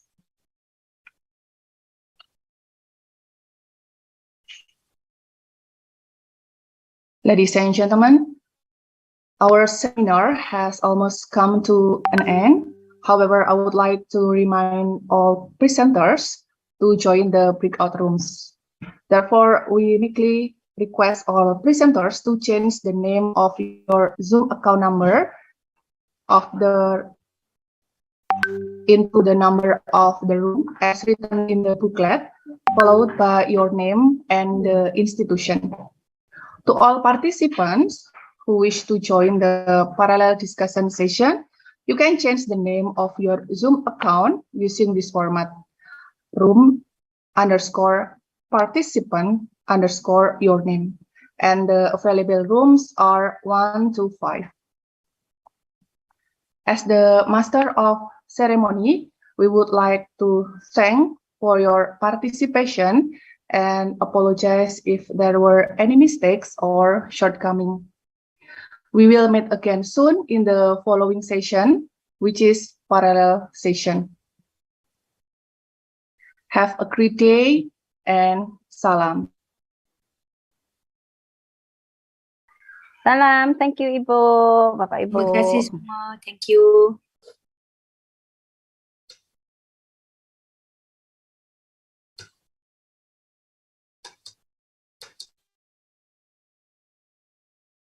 Recording stopped. Selamat untuk Prodi PGSD dan tim UST.